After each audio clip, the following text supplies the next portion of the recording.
After draining the cup of tea my son had brewed for me, my whole body went numb and I collapsed onto the sofa. I was completely unable to move, not even a finger. In the middle of the night, I heard slow, heavy footsteps approaching. I lay still in the darkness, holding my breath as I listened to them whispering beside me. Make it look natural. We have to silence him until the day of the trial. What happened next has haunted me since then. Thank you for being here with me.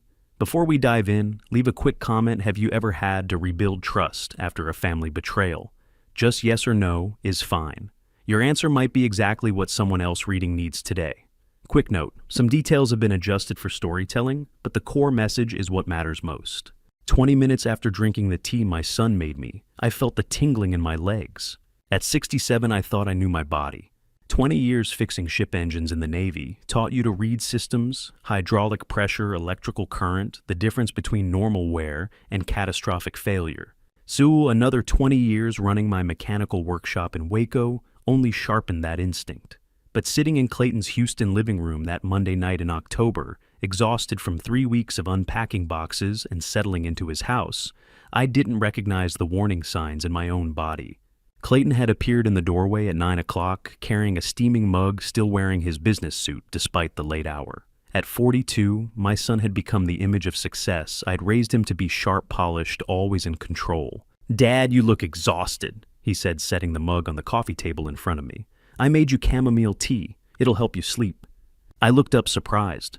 Clayton wasn't the type to make tea. In the 3 weeks since Eleanor died, and I'd moved from Waco to stay with him, he'd barely been home. Always working, always busy. The gesture caught me off guard. "That's thoughtful, son. Thank you." He smiled, brief practiced. "Just rest. You've been working too hard at your age." The tea smelled floral, slightly sweet. I lifted the mug and drank, grateful for the warmth. Clayton watched me drain the entire cup before he nodded and disappeared upstairs. I heard his bedroom door close, followed by silence. I set the empty mug down and leaned back against the leather couch, letting my eyes drift shut. 3 weeks of grief sat heavy on my chest. Eleanor's funeral, selling the Waco house, packing 40 years of life into boxes. Moving in with Clayton had seemed practical. What else was I going to do at 67 alone? Then the tingling started, my feet first. A pins and needles sensation like they had fallen asleep, except I hadn't been sitting on them. I flexed my toes inside my boots, trying to shake it off. The tingling spread to my ankles, my calves. I tried to stand. My legs buckled. I collapsed back onto the couch, hands gripping the armrest. The leather felt slippery under my palms, no weight. My hands were going numb. I looked down at my fingers. They moved when I commanded them, but sluggish, clumsy, like I was wearing thick gloves. "Clayton," I called out. The word came out weak, barely a rasp. I tried again. "Help!" My tongue felt thick. My jaw wouldn't cooperate. The sound died in my throat. My heart started hammering. 20 years in the Navy, I'd seen men panic in emergencies, flooded engine rooms, electrical fires, trapped spaces. Panic killed you faster than the crisis. I forced myself to breathe slowly, assess the situation, identify the problem, what was happening to me.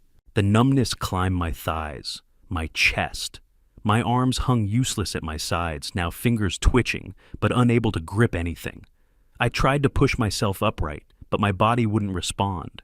It was like the connection between my brain and my muscles had been severed. Thoughts firing signals sent, nothing received. Stroke, the word flashed through my mind.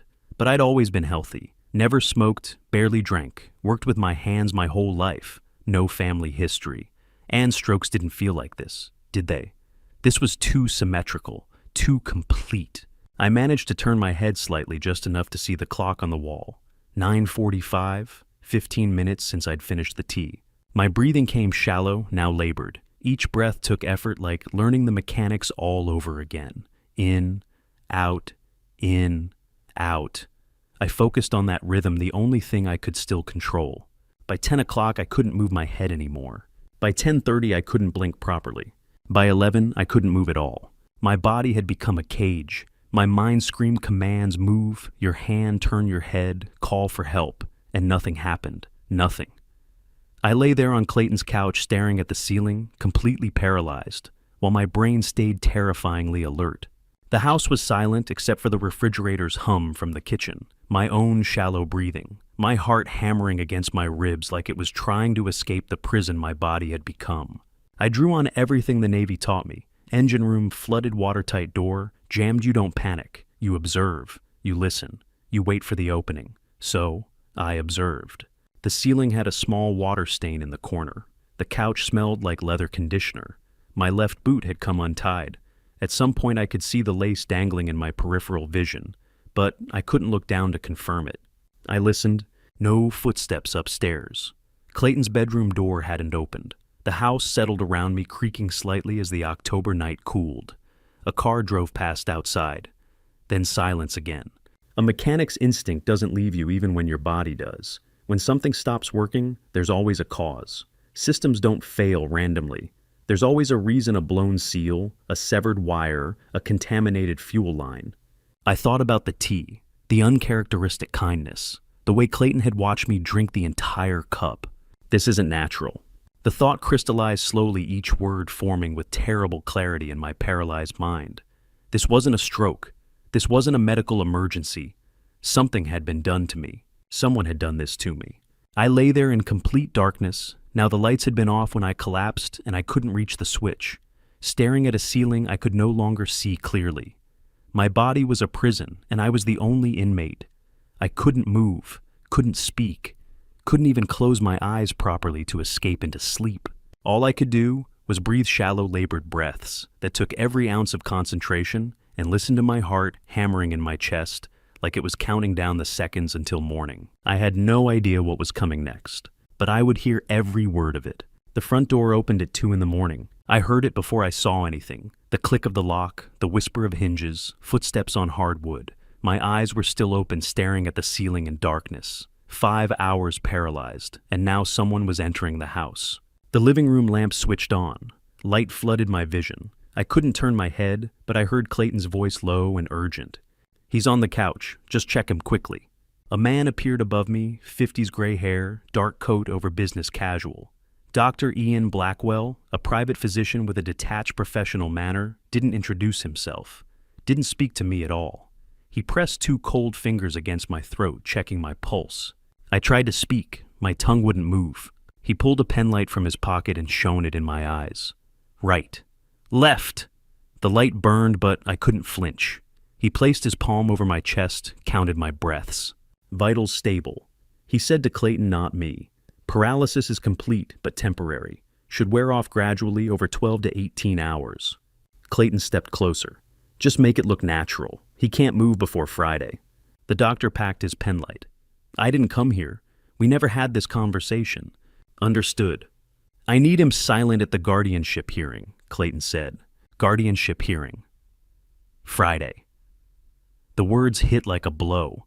My son was planning to declare me incompetent, take control of everything Eleanor and I had built over 40 years, and he'd poison me to do it. Rage exploded in my chest with nowhere to go. I couldn't scream, couldn't move, couldn't even clench my fists. I just lay there listening to my son discuss keeping me paralyzed for 72 hours. The doctor left. Clayton turned off the lamp and went upstairs. His bedroom door closed. Silence. I was alone with the knowledge that this wasn't an accident. Clayton had done this intentionally, poisoned me, called a private doctor, planned to use my paralysis to steal my life in court.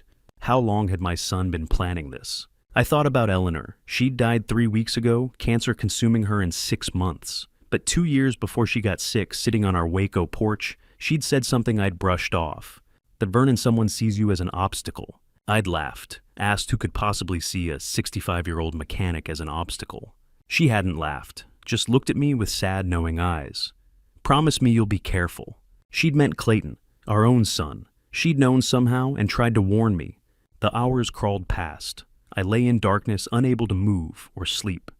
My mind racing through 42 years of fatherhood, trying to find when my son had decided I was worth more controlled than free. Every baseball game I'd attended. Every late-night call when he needed advice. Every dollar we'd saved to help him start his business. When had I stopped being his father and started being his obstacle? Dawn light crept through the windows. Birds sang outside. The house woke around me, pipes creaking, refrigerator, humming sounds of a normal Tuesday morning that was anything but normal. At 6 o'clock, a car pulled into the driveway. A key turned in the lock. Different footsteps, lighter, quicker. Celeste Garrett came into the living room and stopped dead. Clayton's wife, 37, worked nights as a nurse at Houston Methodist. She stood there in her scrubs, staring at me sprawled on the couch, face going white. "Oh my God, Vernon?" She rushed over, knelt beside me, pressed warm, shaking fingers to my neck, checking for a pulse. "Clayton!" she shouted toward the stairs. "Clayton, get down here. Your father, he's not moving." Clayton's bedroom door opened. Footsteps on the stairs. Unhurried, calm. Celeste already had her phone out. "I'm calling 911 the prestige bay costs." "No." Clayton's hand closed over hers, gently taking the phone. "Don't." She stared at him. "What, Clayton, he needs help. He just fell.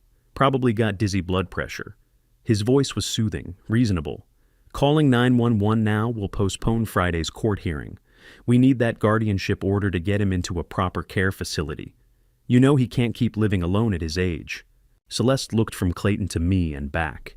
I could see the conflict on her face, medical training, screaming to call for help, trust in her husband pulling the other way. "I just let him rest," Clayton said. "We'll check on him after work. If he's not better by tonight, we'll take him to the ER ourselves." Celeste hesitated, then nodded. She set her phone on the table. Clayton took her arm, guided her toward the door. They left together. The deadbolt turned from outside. Locked in, imprisoned in my own body in my son's house. I lay there as morning sun crept across the floor. 7 o'clock, 7:15. The house silent except for my breathing, 7:30. I focused everything I had on my left hand. Every ounce of will, every spark of rage, every memory of 20 years fixing broken engines everyone else said couldn't be fixed. Move, just move. My left index finger twitched, small, weak, barely visible. But mine. I did it again. The finger moved, then the middle finger. A tremor ran through my hand. The drug was wearing off. The doctor had said 12 to 18 hours. I'd been down for nearly 11. By 9:15, I could move my arms. The tingling that had started in my left finger spread through my hands up my wrists into my forearms. I flexed my right hand, stiff, clumsy, but responding. My shoulders ached when I tried to lift them, muscles screaming after hours of paralysis, but they moved. I curled my fingers into fists, released, again. The movements felt foreign, like operating machinery with rust in the gears, but I was getting control back. My legs were weaker. When I shifted my weight on the couch, my thighs trembled and my feet barely responded, but I could feel them now. The drug was wearing off faster than the doctor had promised. 9:20. Clayton and Celeste had left at 7. They wouldn't be back until after 5. I had maybe 8 hours, maybe less if Clayton came home during lunch. I couldn't afford to wait. I rolled off the couch onto the floor. The impact sent pain shooting through my shoulder, but I bit down on it. 20 years in the Navy, fixing engines in cramped spaces, taught you how to move when movement seemed impossible. You used your core, your upper body. You didn't panic. I crawled across the living room toward the window. My legs dragged behind me half-dead weight, but my arms had strength left from 40 years of workshop labor. Pull, breathe, pull, breathe. The distance from couch to window was maybe 15 feet.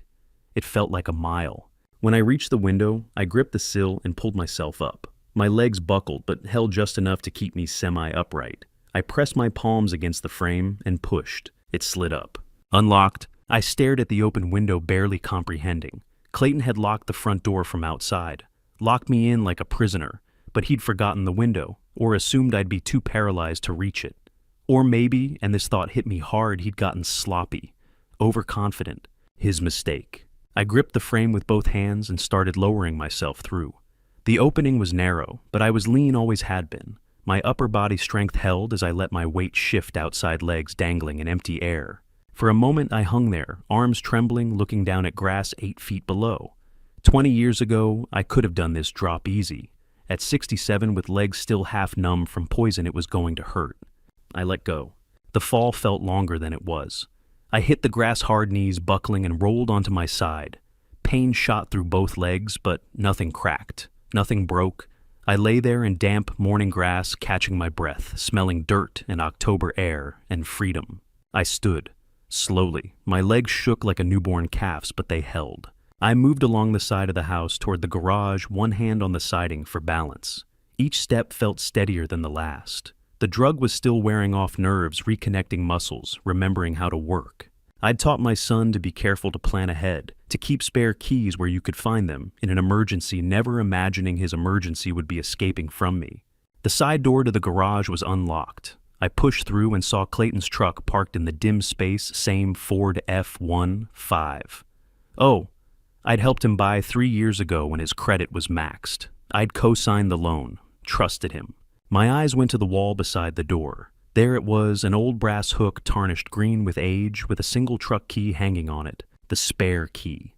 Exactly where I'd taught him to keep it 30 years ago, when he was 12. Always keep a spare key on the hook, son, I'd told him. Always. You never know when you'll need it. The habit that once meant safety now meant escape. I grabbed the key, and as I did, I saw Clayton's jacket draped over the chair. Dark blue windbreaker. I checked the pockets, maybe he'd left his phone, something I could use. No phone. But there was a business card. I pulled it out. Heavy cardstock, professional. The front read, Noel Chambers Private Investigations, with a Houston phone number and address. I flipped it over. Clayton's handwriting covered the back. That distinctive slanted script, I recognized instantly, the same careful penmanship I'd taught him when he was 7 years old, sitting at our kitchen table, practicing his name over and over until the letters flowed smooth. 4 words in black ink, find evidence of senile old man. I read it once, twice, 3 times.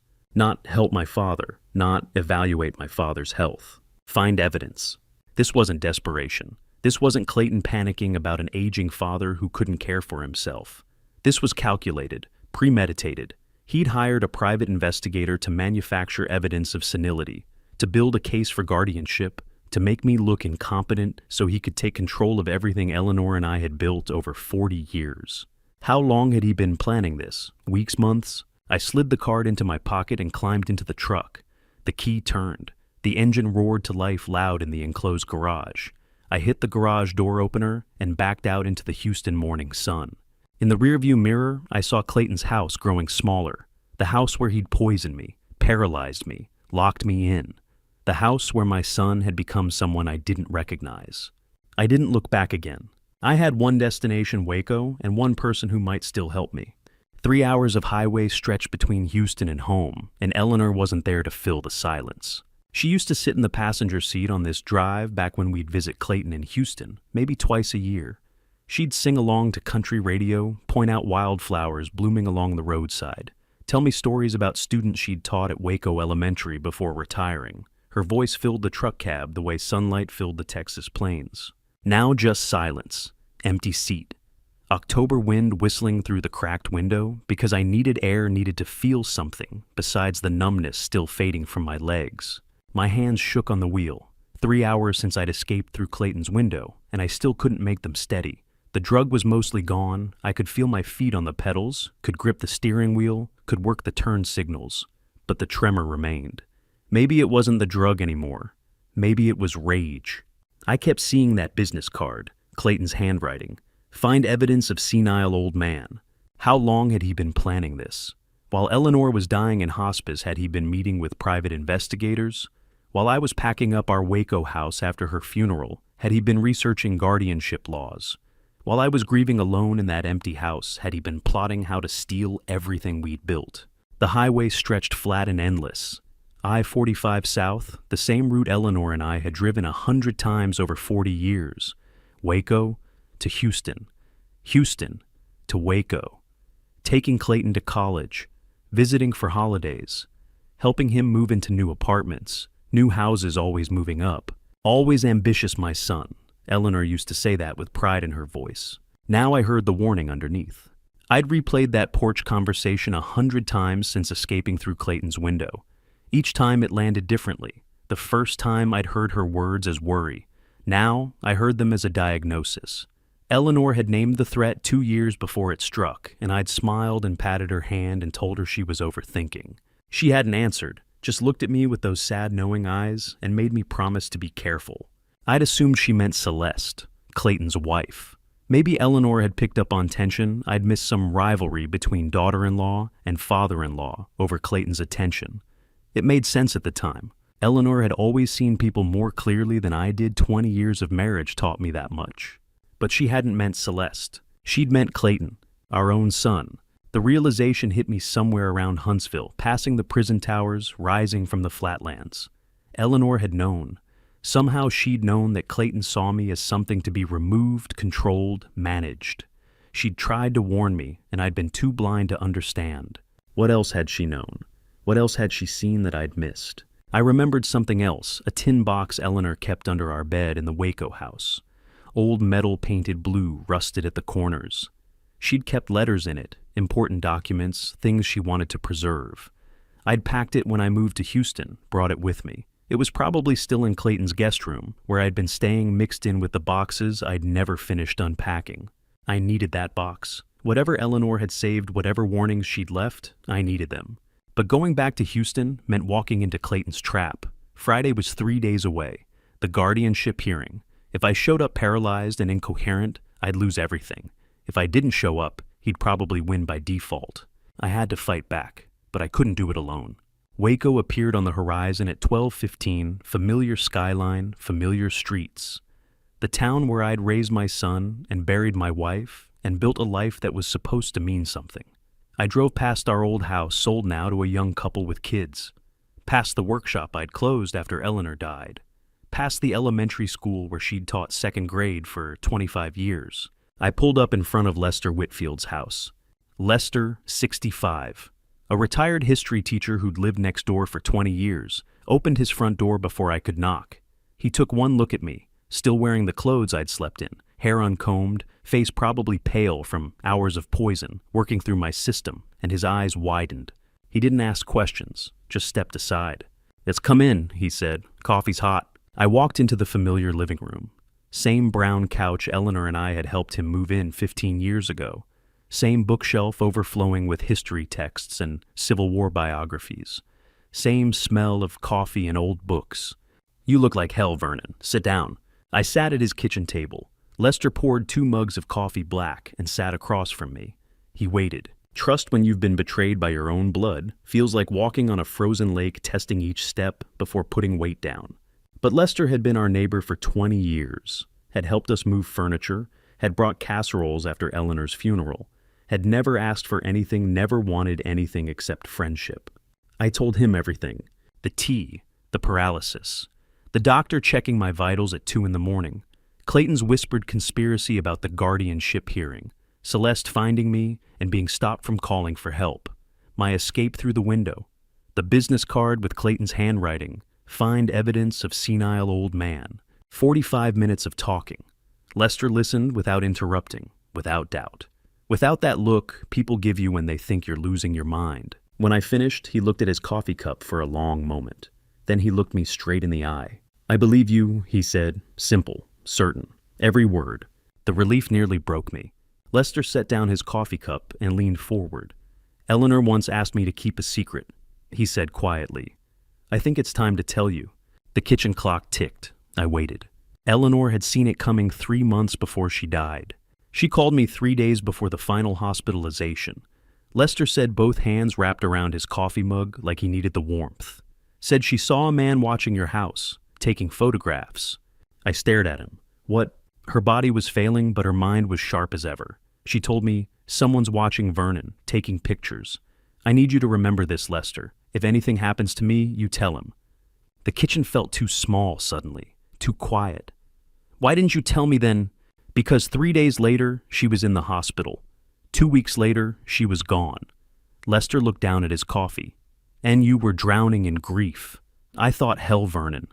I thought maybe the cancer medication had made her paranoid, that she'd seen things that weren't there. But they were there." I pulled out the business card, set it on the table between us. Noel Chambers Private Investigations. Clayton's handwriting on the back. Lester picked up the card, read it, set it down carefully. "She knew, months ago, she knew Clayton was building a case against you.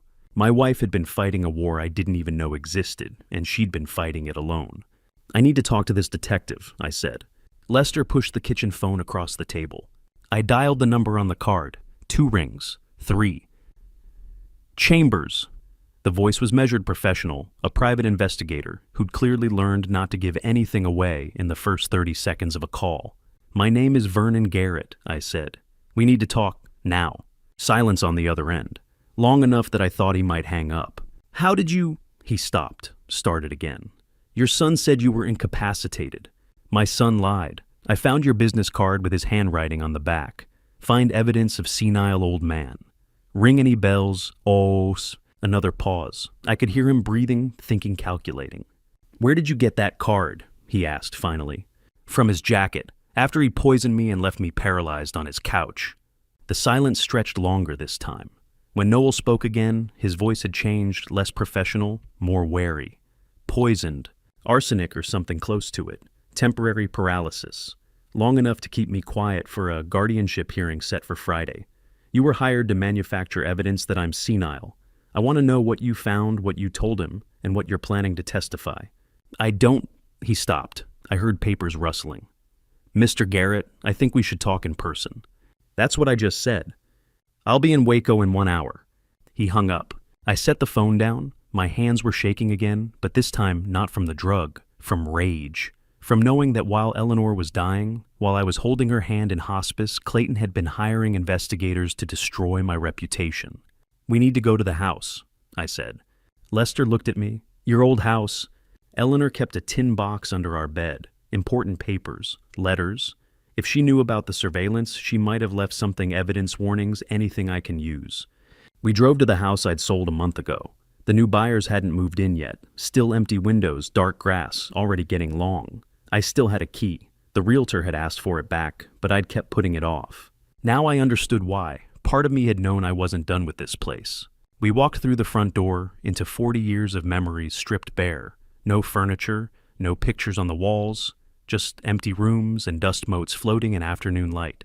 I went straight to the bedroom, our bedroom, where Eleanor and I had slept for 4 decades, where we'd talked about dreams and argued about money and made plans for retirement we'd never get to live. I knelt beside the bed frame the new owners had left behind, too old to move. They'd said they'd replace it. I reached underneath fingers, searching the familiar space where Eleanor had kept her tin box for as long as I could remember. Empty. I stretched further arm, extended full length, searching every corner. Nothing. "It's gone," I said. The words came out hollow. "He took it." Lester knelt beside me. "Clayton." "Who else?" I sat back on my heels, defeat washing over me. "He must have come here after Eleanor died, took the box, destroyed whatever evidence she'd saved."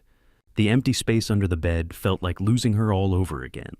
"Maybe I am losing my mind," I said quietly. "Maybe I imagined the box. Maybe Clayton's right, and I can't trust my own memory anymore." "Vernon," Lester's voice was quiet but firm. "Look at me." I looked. Eleanor didn't just have one box. I stared at him. "What?" "The night before the ambulance came, her last night here, I was checking on her like I'd been doing every evening. Around 10 o'clock I saw her from my window. She was in your backyard, alone, carrying a small shovel. A shovel. I almost went over to help her, but something stopped me. The way she moved, purposeful, determined, like she didn't want company. I watched from my window." He paused. "She went to the maple tree, Vernon." The maple tree Eleanor had planted on our 10th anniversary. 37 years ago, she dug the hole herself, insisted on doing it without help. Said she wanted to plant something that would outlive us both. "You think she buried something?" I watched her dig for 20 minutes. Then she came back inside without the shovel. Next morning, the ambulance took her to the hospital. She never came home. Hope ignited in my chest, fragile as a match flame. Lester stood, offered me his hand. I took it, let him pull me to my feet. We walked through the empty house toward the back door. Lester opened it. Afternoon, Texas sun poured into the dusty hallway, harsh and bright. Through the doorway, I could see the backyard overgrown, now unmowed for weeks. And there at the far edge of the property line stood the maple tree, taller than I remembered, wider, 37 years of growth. Eleanor had been there just weeks before she died, alone in the dark with a shovel burying something she didn't want Clayton to find. Yeah, I followed Lester into the backyard. Whatever Eleanor had buried was still waiting. The Texas soil was hard as concrete.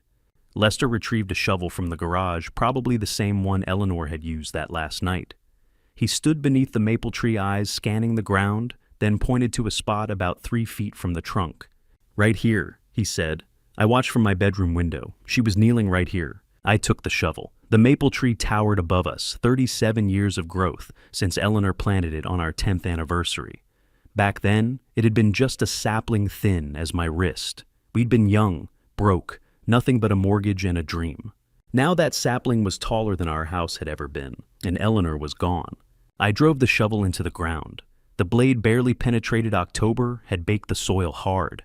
I put my weight behind it, used my boot to force it deeper. The impact jarred through my spine. Again and again. Lester offered to take a turn, but I shook my head. This was mine to do. Eleanor had done this alone, dying weak from months of cancer eating through her. If she could dig in that condition, I could finish what she started. 30 minutes of brutal work. The afternoon sun beat down on my neck. Sweat soaked through my shirt.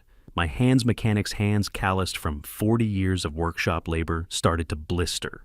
But I kept digging. 2 feet down, then 2.5. The shovel hit something solid.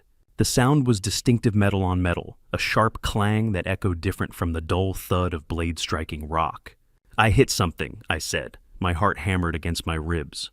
I dropped to my knees, set the shovel aside, started clearing dirt with my hands.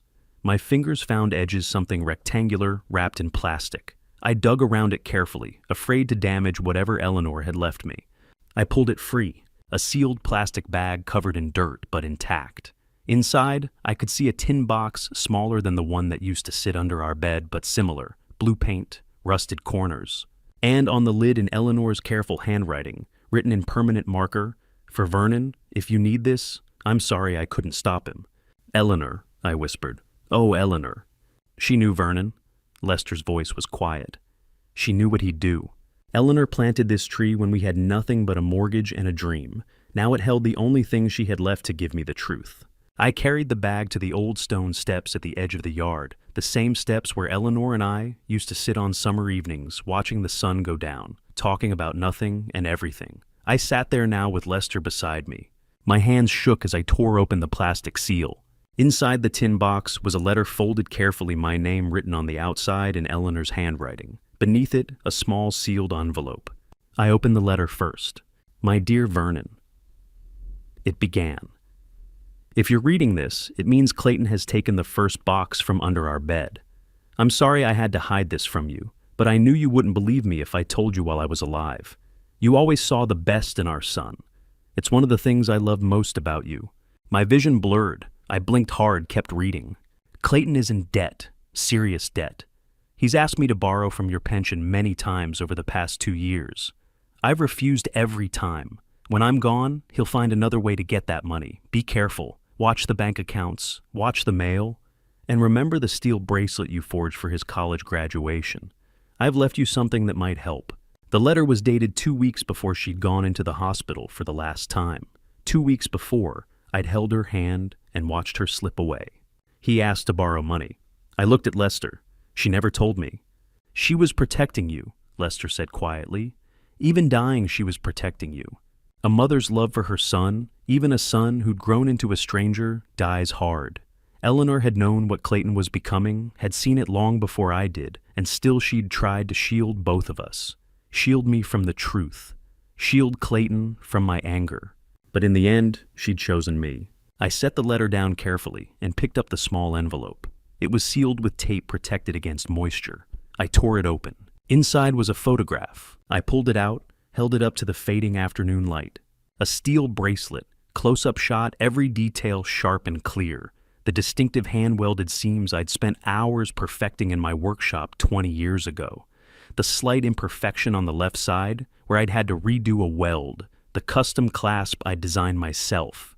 Clayton's college graduation gift. I'd forged it from scratch, spent weeks on it, wanted to give him something that would last. Something made with my own hands. Why did she photograph his bracelets? I asked. I made this, I said more to myself than to Lester. In my workshop, for his graduation. He wore it every day for years. She was preparing for something, Vernon, Lester said. She saw it coming. But how Eleanor had photographed this bracelet carefully documented every weld mark, every detail, like evidence in a case file. Like she knew someday I'd need to prove I'd made it, need to identify it. But identify it where, in what context? She'd been dead 3 weeks. How could she have known Clayton would need this bracelet identified? What did a 20-year-old graduation gift have to do with guardianship hearings and poison tea and stolen money? I stared at the photograph, at the bracelet I had made, with my own hands at the evidence my wife had left me, without explaining why. Eleanor had been building a case against our son before she even knew what crime he would commit. Then I heard a car pull into Lester's driveway next door. The man stepping out of the gray sedan wasn't expecting me to be standing upright. Lester and I walked from my backyard through the side gate to his driveway as the car pulled in. I still held Eleanor's letter in one hand, the bracelet photograph in the other. Noel Chambers, a 45-year-old private investigator with a weathered face and the careful movements of someone trained as a paramedic, stepped out of his worn gray sedan and stopped dead when he saw me standing in Lester's driveway. His eyes widened, his mouth opened slightly. He looked at me like I'd risen from the dead. "You're supposed to be unconscious," he said. "In a deep coma. As you can see, I'm not." I walked closer, let him see my face clearly. "Your employer lied to you." Noel's jaw tightened. He looked from me to Lester and back. "I've been deceived." "Yes," I said. "You have. We need to talk." Lester led us inside to his living room. Noel sat on the couch, still processing the fact that I was vertical and coherent. I remained standing, had the high ground, intended to keep it. I placed the business card on the coffee table in front of him. Clayton's handwriting faced up, "Find evidence of senile old man." Noel stared at it. His face darkened. "Your son's handwriting," I said. "He asked you to find proof I was senile, manufacture it if necessary." "I never manufactured anything." Noel's voice was tight. 8 months I followed you, watched your routine, grocery shopping, workshop visits, coffee with friends. I found nothing wrong. Zero evidence of cognitive decline. I set Eleanor's letter next to the business card, then the photograph of the bracelet. "My wife died 3 weeks ago," I said. "Before she died, she wrote this, warned me about my son's debt, told me to remember the bracelet I forged for his graduation. Then she photographed it and buried the evidence under a tree."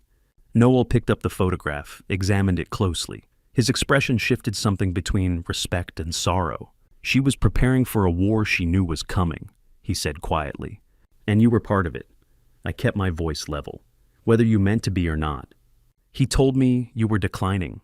Noel set the photo down carefully. "Said you'd been forgetting things, getting confused. Asked me to document it. When I couldn't find anything, he got angry. Asked me to fabricate evidence. And I refused." Noel met my eyes. "I'm a lot of things, Mr. Garrett, but I'm not a fraud. Trust when you're 67 and your own son tried to erase you feels like learning to walk on a broken leg." But something in Noel's voice rang true. The way he'd said, "I've been deceived," not defensive, just cold recognition of fact. "What did Clayton tell you about yesterday?"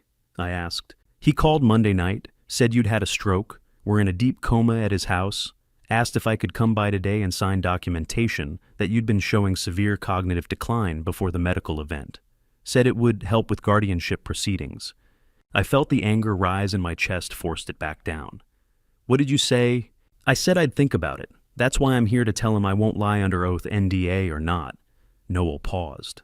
"But instead, I find you standing in a driveway lucid as I am." "He poisoned me," I said. "Arsenic or something similar. Temporary paralysis. Long enough to keep me quiet for a Friday guardianship hearing." Noel's face went pale. "Poisoned. I escaped this morning through a window. Found your business card in his jacket. That's when I called you." Noel looked at the business card again, at Clayton's handwriting. Something hardened in his expression, a decision being made. "I have an NDA with your son," he said. "If I break it, I lose my investigator's license. State board pulls certification for breach of confidentiality." I leaned forward. "An NDA doesn't protect you when you're an instrument of a crime." "I didn't commit any crime." "No, but in Texas, elder fraud is federal. If you know about it and conceal it, you're an accessory." I pointed at the business card. "You have documentation that my son hired you to manufacture evidence against me. That makes you either a witness or an accomplice. You choose." Noel's jaw worked. "So I'm damned either way. Break the NDA, lose my license. Keep quiet, become an accessory to a federal crime." "Now, that's about right," I said. "Except one path leads to bankruptcy, the other leads to prison." The silence stretched. Lester sat quietly in his chair watching. I stood over the coffee table, watching Noel wrestle with the decision. Finally, Noel looked up at me. Your son stopped contacting me 2 weeks ago. Complete silence. Then, Monday night out of nowhere, calls saying you're comatose and asked me to sign false documentation. He reached for his briefcase. I'll hand over the files, he said. Everything. Everything. 8 months of surveillance proving you're completely competent. Notes from every interaction with Clayton, including the conversations where he asked me to fabricate evidence. Noel pulled a folder from his briefcase and set it on the coffee table. And this. He pulled out a second folder, thicker than the first. What's that? I asked. When Clayton first hired me, he claimed you were mismanaging finances, forgetting to pay bills, making bad decisions. Asked me to investigate your bank accounts. Noel opened the folder, pulled out pages of transaction records. I found 7 withdrawals over 6 months, $127,000 total. $127,000, nearly a quarter of everything I'd saved in 47 years of work. He stole it, I said. Noel shook his head. He didn't just steal it, he was methodical, careful. Used your signature, forged it, I'm guessing. Made withdrawals small enough not to trigger automatic bank alerts. He paused, hand on the second folder. But that's not what you need to see. When I started asking questions at Bank of America, the manager pulled security footage for me. All 7 transactions. He looked at me. There's something on that footage you need to see in person. Something I can't explain in this living room. What is it? Tomorrow, Noel said. I'll take you to the bank tomorrow morning. You need to see it yourself. Noel opened his laptop on Lester's kitchen table and turned the screen toward me. Before we go to the bank tomorrow, he said, you need to see what I've been documenting for 8 months. It was 6 in the evening. We'd moved from Lester's living room to the kitchen coffee, brewing, the smell of it filling the small space. Noel's laptop screen glowed in the fading October light coming through the window. He clicked through files. Photographs appeared: me at the grocery store, me at the post office, me sitting on my workshop porch. Hundreds of photos, each one dated, time-stamped, annotated. 327 hours of observation, Noel said. February through September. I stared at myself through an investigator's lens. Strange, invasive, like watching a stranger live my life. Noel scrolled to the notes section. Every entry had the same conclusion repeated over and over in professional language. Subject appears cognitively sound. No decline observed. The subject engaged in normal daily activities. Memory sharp. No impairment detected. Subject demonstrated clear reasoning and decision-making capacity. 8 months of surveillance. Every single report saying the same thing. Every report, I said quietly, says I'm fine. Cognitively sound. No impairment. Sharp memory. Noel looked at me. Your son paid me to prove you were losing your mind. I found nothing. Vindication felt hollow when it came from a stranger's camera lens. But I'd take it. Clayton called me monthly. Noel continued clicking to a different file, demanding progress reports. Each time I said I hadn't observed any decline, he got more frustrated. Noel pulled up a document, notes from phone conversations with Clayton, all dated and logged. By August, he was suggesting I might have missed signs. By September, he was explicit. Noel pointed to an entry dated September 20th. Exact words: I need something concrete. Make something up. I'm paying you enough. He asked you to fabricate evidence. The words came out flat. I shouldn't have been shocked, not after everything else. But hearing it stated so plainly, my son trying to buy false testimony. Multiple times, Noel said. That's when I told him we were done, terminated the contract, returned his final payment. And then 2 weeks of silence. Then Monday night he calls saying you're in a deep coma, asked me to sign medical documentation, stating you'd shown severe cognitive decline before the stroke. Noel closed the laptop. That's when I knew something was very wrong. My son hadn't just stolen my money, he'd tried to steal my identity, my competence, my right to exist as myself. Show me the financial records, I said. Noel opened the second folder, spread papers across Lester's kitchen table. Bank statements, transaction records, copies of withdrawal slips. 7 withdrawals, February through July. Amounts ranging from $15,000 to $25,000 each. Total $127,000. All from my Bank of America savings account. All bearing signatures that looked like mine, but weren't. Your son has been systematically draining your accounts for 6 months, Noel said quietly. I stared at the numbers. February 19th, 22,000. March 7th, 18,000. April 3rd, 15,000. 47 years I'd worked. 47 years of saving every dollar I could squeeze from workshop profits and Eleanor's teaching salary, retirement money, security, the cushion that was supposed to let us grow old without fear. That's a quarter of everything I saved, I said. My voice sounded distant. 40 years. We have dates, amounts, transaction numbers. Noel tapped the papers. Tomorrow we get the video footage. Then we have everything. $127,000, the cost of betrayal itemized and time-stamped. I didn't sleep much that night.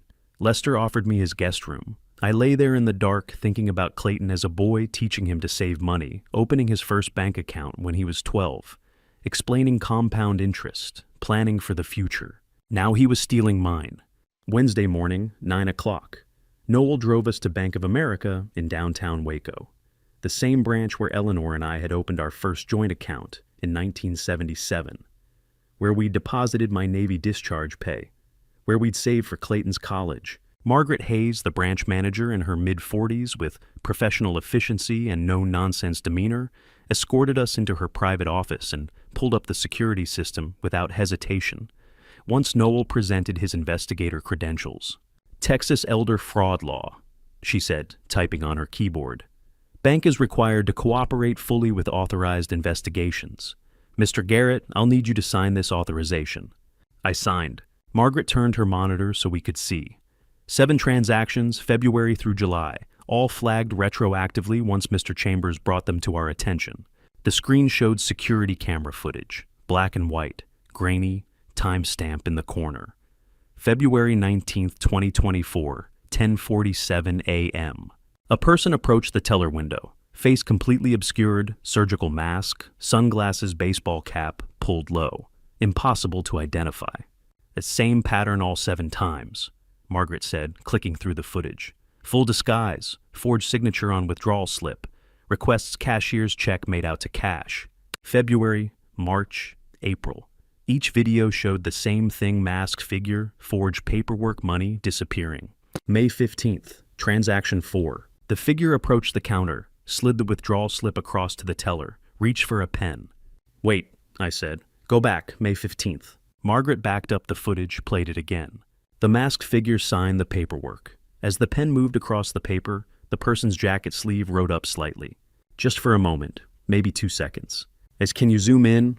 I asked. On the wrist, right there when the sleeve pulls up. Margaret adjusted the zoom. The grainy security footage sharpened slightly. The sleeve had pulled back just enough.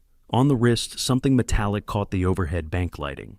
My breath stopped. I knew exactly what I was looking at. I pulled Eleanor's photograph from my jacket pocket with trembling hands. The photograph she'd taken weeks before she died. The close-up of the steel bracelet I'd forged for Clayton's college graduation. Every weld mark visible, every detail documented. I held it beside the security monitor. The match was undeniable. Noel leaned, close eyes moving between the photograph and the frozen video frame. The distinctive 3 overlapping welds on the left side, my signature technique, the pattern I'd developed in 1985 when I was still learning metalwork. See these 3 welds? I pointed at the photograph, then at the screen. Overlapping pattern. I developed that technique 40 years ago. Never taught it to anyone else. That's your work, Noel said. Not a question, a statement. I forged it for Clayton's college graduation, 20 years ago. Spent 3 weeks on it. My voice was steady, but my hands weren't. He wore it every day for years. Margaret Hayes stood behind us, witnessing the comparison. The identification is irrefutable, she said quietly. I looked at Eleanor's photograph again. The clarity, the precision. She'd documented this bracelet like a forensic photographer, like she knew someday I'd need to identify it in exactly this context. My wife photographed this, I said. She knew, somehow she knew. But how Eleanor had taken this photo weeks before she died, before Clayton poisoned me, before the guardianship petition. She'd photographed a graduation gift her son wore daily and turned it into evidence before there was even a crime to investigate. She was dying of cancer. I said more to myself than to Noel or Margaret, and she was building a case. Noel set the photograph down carefully beside the monitor. Your wife was protecting you before she even knew what from. She saw our son more clearly than I ever did. The grief hit me fresh. Eleanor had known, had seen Clayton's nature, his greed, his willingness to hurt the people who loved him. And she'd prepared me for this moment, even though she wouldn't be here to see it. I'd forged that bracelet in my workshop on a Saturday afternoon, Clayton watching from his stool, asking questions about every weld. Now it was Exhibit A in his prosecution. Margaret picked up her phone. "I'm calling our legal department. This falls under Texas elder fraud statutes. We're required to provide full cooperation." 20 minutes later, 2 bank attorneys arrived, a man and woman in their 30s, carrying briefcases and legal pads. They reviewed the security footage, examined the photograph comparison, pulled transaction records.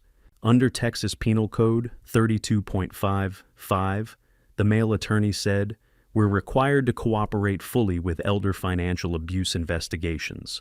We'll provide certified copies of all 7 transactions, video, compilation, disc notarized statements, and forensic signature comparison." "How long?" Noel asked. 2 hours, Margaret said. "We'll have everything you need for court by noon." 2 hours. Noel and I sat in the bank's waiting area, drinking stale coffee from a machine that probably hadn't been serviced since 2015. The coffee tasted like burnt plastic, but I drank it anyway. Needed something to do with my hands. Lester had stayed home. Said 3 men in a bank manager's office was overkill. Said he'd make phone calls about lawyers. Now, it was just me and Noel waiting while attorneys compiled the evidence that would prove my son had been systematically stealing from me for 6 months. Noon. Margaret returned with a accordion folder, thick with documents. "Complete evidence package," she said, setting it on the table between us. 7 certified transaction records, signature forgery analysis forensic examiner, confirms none of these signatures match your documented handwriting samples. Video compilation disc with all 7 transactions. Notarized statements from myself and our security director. Noel opened the folder, started sorting through papers. "There's one more thing," Margaret said. Her voice had changed, quieter. "When we pulled the records, we discovered an 8th withdrawal attempt." I looked up. 8th. October 5th, 3 days ago. She pulled out another document. $50,000 withdrawal request. Same forged signature. Same cashier's check request. "And?" Noel asked. "Declined, insufficient funds." Margaret pointed to the red stamp across the withdrawal slip. "Your account balance had dropped below the requested amount. The teller refused the transaction."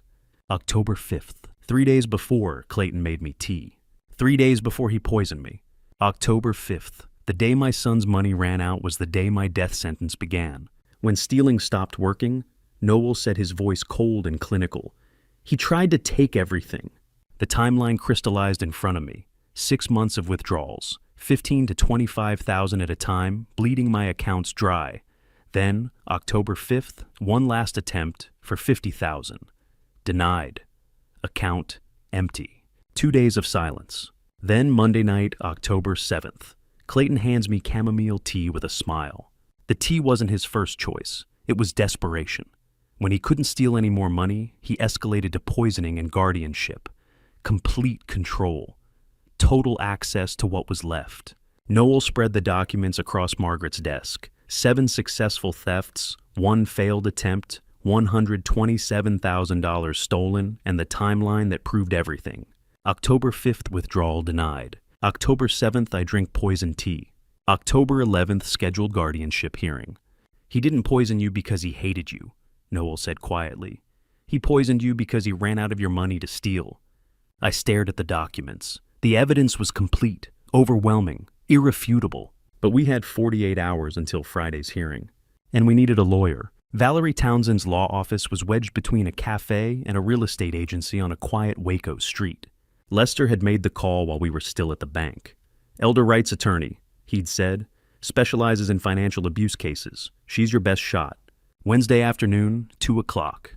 Noel drove. I sat in the passenger seat with the accordion folder of evidence on my lap. 47 hours until Friday's hearing. The office was small, walls lined with Texas legal code books and case files, each one labeled with an elderly person's name and versus family member. A reminder that I wasn't alone in this particular kind of betrayal.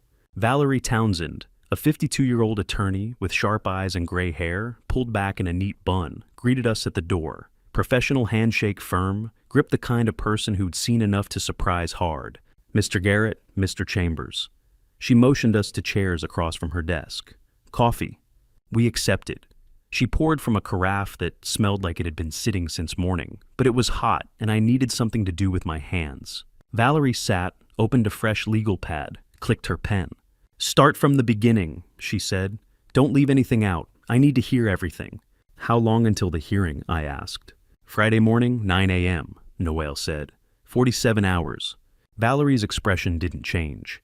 Then we don't have time to waste. Tell me. I talked for 45 minutes straight. Monday night, October 7th. Chamomile tea my son made me. 20 minutes later, paralysis. The tingling starting in my feet spreading upward until I couldn't move anything but my eyes. Lying on Clayton's couch, completely helpless, while my mind stayed terrifyingly alert. 2 a.m., door opening. Private physician checking my vitals.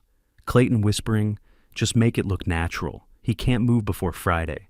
I need him silent at the guardianship hearing. Waking Tuesday morning with my left finger twitching, the drug wearing off, escaping through an unlocked window. The business card in Clayton's jacket, Noel Chambers Private Investigations. Clayton's handwriting on the back, find evidence of senile old man. Eleanor, my wife. The tin box under our bed gone stolen. The second tin box buried under the maple tree. Her letter warning me about Clayton's debt, telling me to remember the bracelet. The photograph. The steel bracelet I'd forged for Clayton's college graduation. Every weld mark documented. Noel's 8 months of surveillance proving I was completely competent. Clayton asking him repeatedly to fabricate evidence. Noel refusing, terminating the contract. The bank, 7 withdrawals, February through July, $15,000 to $25,000 at a time, $127,000 total, all forged signatures. Security footage, masked figure, 4th transaction.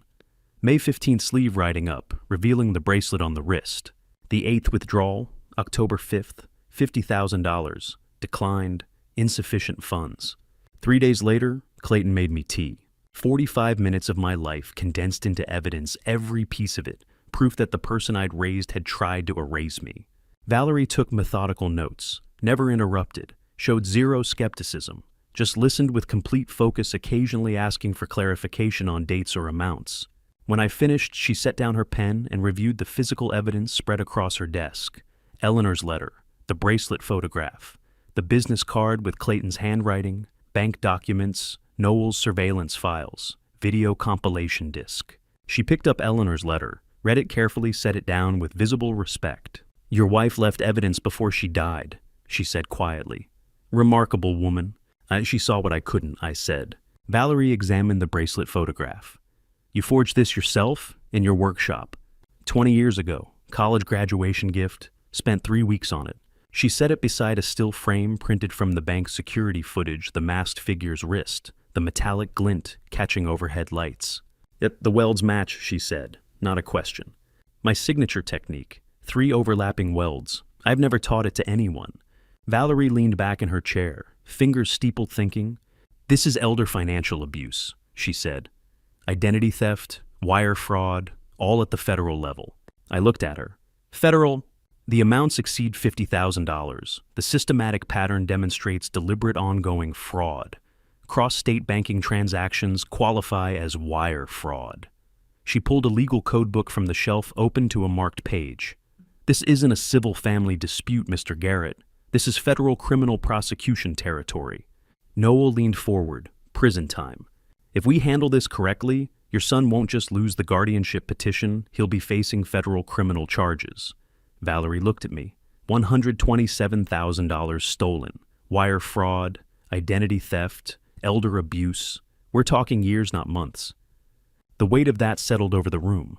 What do we need to do? I asked. Valerie pulled her legal pad close and wrote 5 numbered steps. 1, I file an emergency response tonight, contesting the guardianship and requesting an independent competency evaluation. 2, we present all fraud evidence, bank records, video, bracelet identification, forgery analysis.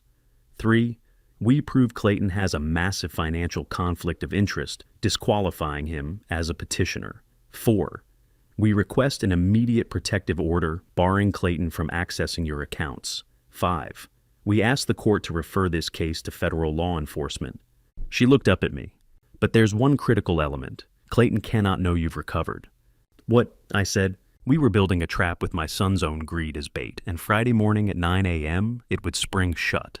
If he knows you escaped, he lawyers up, destroys evidence, possibly flees. Right now, he thinks you're still incapacitated in his house. He thinks Friday's hearing will be a formality walk-in, present his case to an empty respondent's chair, walk out with guardianship. Valerie's eyes were sharp. We need him overconfident, complacent, walking into that courtroom expecting easy victory. And instead you'll be sitting there, lucid, prepared, with a lawyer and enough evidence to bury him. I felt something cold and satisfied settle in my chest. 40 hours until Friday 9 a.m., I said. 40 hours to be perfect, Valerie said. Can we do it? I thought about Eleanor, about the evidence she'd left me, about every year I'd spent teaching Clayton right from wrong, only to watch him choose greed. We have to, I said. She paused. Friday morning, Clayton thinks he's walking into a routine bureaucratic victory. He has no idea that the man he tried to silence will be waiting there to strip away his mask. I thanked her and hung up. I shook her hand. 40 hours until Friday 9 a.m. The countdown had begun. The IRS letter had arrived 6 months ago, and I'd been drowning in confusion ever since. Wednesday afternoon, 4 o'clock, still in Valerie's office. The countdown clock read 39 hours until Friday's hearing, but we weren't done building the case. Valerie pulled another document from my evidence folder, the IRS notice I'd brought, crumpled from being read and reread 100 times, trying to understand what I'd done wrong. Tax liability, she read aloud. $78,500 for unreported income. I don't have unreported income, I said. I'm retired. Everything I have is documented. I know. Valerie spread the bank withdrawal records beside the IRS letter. Look at the timeline. Clayton withdraws $127,000 from your account between February and July. Doesn't report it as a gift. Doesn't declare it as income. The IRS sees large withdrawals from your account and automatically assumes it's your unreported earnings. The pieces clicked together with sickening clarity. He stole my money. I said slowly, then made me liable for taxes on it. Brilliant and cruel, Valerie said.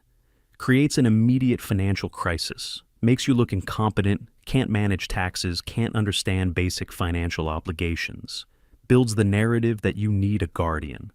I thought about the 6 months I'd spent staring at that letter, calling the IRS, getting transferred between departments, trying to explain that I hadn't earned this income, hadn't received it, didn't understand where it came from. The confusion, the mounting fear that maybe I was losing my mind. I spent 6 months trying to understand that letter, I said. Thought I was going crazy. That was the point, Valerie said quietly. Make you look financially incompetent. Build the case for guardianship, every piece calculated. My son hadn't just stolen from me. He'd built an entire architecture of my destruction, brick by brick, lie by lie. Noah leaned forward. There's something else you need to know. About how he found his lawyer. His guardianship attorney, I asked. Clayton contacted 3 different guardianship attorneys before the one who filed this petition. Noel pulled out notes from his surveillance file. I documented every consultation. First lawyer asked for medical records. Second wanted third-party cognitive evaluations. Third requested documentation from Clayton's employer, proving he had time and resources to serve as guardian. And Valerie asked. Clayton walked away from all 3. Too many questions? Too much scrutiny? Noel flipped a page. Fourth lawyer filed the petition based on Clayton's word alone. No medical records, no evaluations, no evidence. He shopped for someone who wouldn't ask questions, I said, and found one.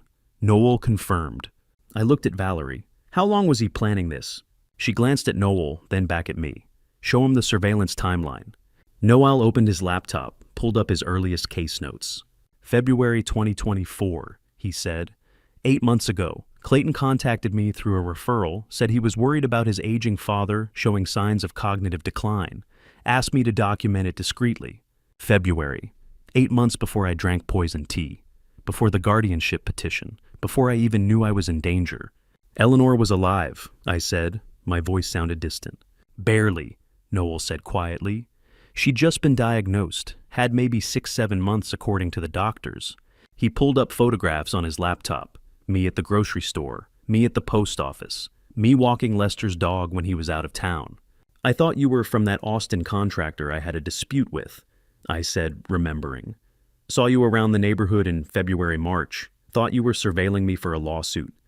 Your son paid me $3,000 a month to follow you, Noel said.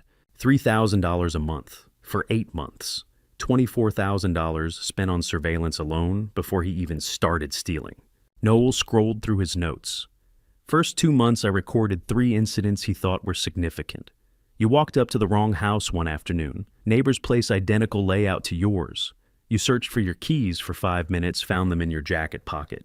You called Lester by the wrong name, once corrected yourself immediately. Normal things, Valerie said. Exactly. I documented 0 cognitive decline, 0 evidence of dementia or confusion. Just normal 67-year-old man living his life. Noel looked at me. I told Clayton this in my March report. He wasn't happy. What did he say? Look closer. You must have missed something. Noel's expression hardened. Month later, April, he got explicit. Called me, asked, can you edit the footage, make those incidents look more serious? The room went quiet. You refused, I said. February 2024. Eleanor had 7 months left to live, and Clayton was already planning to erase me. I document truth, not fiction, Noel said. I told him I wouldn't fabricate evidence. He tried to convince me for another 20 minutes, offered more money. I refused again. But he didn't fire you, Valerie said. No, kept paying me monthly through September. Kept hoping I'd find something real he could use. I never did. Noel closed the laptop. When I finally terminated the contract in September because he kept asking me to lie, he went quiet for 2 weeks. Then, Monday night, he calls saying, you're in a coma. Valerie set down her pen and looked at me across the desk. Your son started this surveillance 8 months ago, she said. February 2024. I did the math. February to September. 7 months. Eleanor died in late September, I said. The words felt heavy. 3 weeks before he poisoned me. Valerie nodded slowly. He was planning to rob you while his mother was dying. Started the surveillance when she was diagnosed. Hired the investigator while she was in and out of hospitals. Made the first withdrawal in February while she was getting chemo. Eleanor lying in bed, losing weight, losing hair, losing time. And Clayton sitting in consultation rooms with lawyers and investigators planning how to steal from his father the moment his mother stopped breathing. That's who we're facing Friday, Valerie said quietly. I sat there in silence processing the timeline, the surveillance, the shopping for compliant lawyers, the systematic theft, the IRS trap, the fabrication requests, the poisoning when everything else failed. Not impulse, not desperation making him do something terrible in a moment of weakness. Calculation. 8 months of methodical planning. Started while his mother fought cancer, executed the week after I buried her. Lester's phone rang at 6 p.m. just as we sat down to dinner. We'd returned to his house from Valerie's office an hour earlier, exhausted from a day of evidence gathering and legal strategy. 36 hours until Friday's courthouse confrontation. The countdown clock ticked in the back of my mind with every breath. Lester had made spaghetti simple hot, exactly what we needed. The 3 of us sat around his kitchen table. Me, Lester, Noel. Eating in relative silence, the kind of quiet that comes when people are too tired and too focused to make small talk. Tomorrow morning, 9 a.m., Noel said, twirling pasta on his fork. Valerie drills you on competency questions. I'll be ready, I said. You think he suspects anything yet? Lester asked, worry creasing his face. Noel shook his head. If he did, we'd know. Clayton doesn't hide panic well. I watched him for 8 months. When he's stressed, he makes mistakes. The landline rang. All 3 of us froze. Lester stood, walked to the wall-mounted phone, checked the caller ID. Clayton Garrett, he said quietly. The room went silent. My heart hammered. Lester looked at me questioning. I gestured answer. Act normal. Lester picked up the phone, his voice perfectly casual. Hello. I could hear Clayton's voice through the receiver, tinny and distant, but recognizable. My son. Lester, hey, it's Clayton. Have you seen my father? Vernon. Lester said, like he was thinking about it. No, haven't seen him these past few days. Why? He had an episode Monday night. Medical issue. I've been trying to track him down, make sure he's okay. Lester's eyes met mine across the kitchen. I shook my head slightly. Keep lying? Can't help you, Lester said. Sorry. If I see him, I'll let you know. Yeah, thanks. Clayton's voice sounded strained, worried, searching. The line went dead. Lester hung up slowly, then turned to look at me. He doesn't know, Noel whispered. He has no idea you're free. I sat there processing it. Clayton had called Lester because he was searching. Still searching. 3 days after I had escaped through his window, my son had no idea where I was or what I was doing. He thought I was still incapacitated, helpless, somewhere between his Houston house and a hospital bed, too confused or too sick to find my way back. My son's voice on that phone, worried, searching, clueless, was the sound of a trap about to spring shut. Clayton didn't know about the escape, the evidence gathering, Noel's defection, the bank video, the bracelet match, Eleanor's buried letters, Valerie, the emergency legal response being filed tonight. He was completely blind. Before I tell you what happened, when Friday morning finally came, are you still with me? Comment A, if you think Clayton deserves what's coming.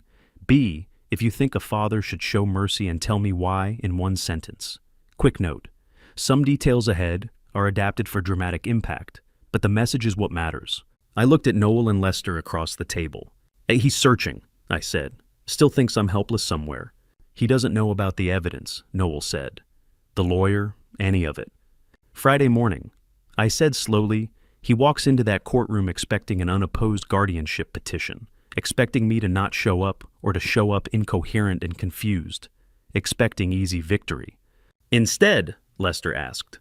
We were playing chess, and Clayton thought he had already won, but he'd never seen the board from my side.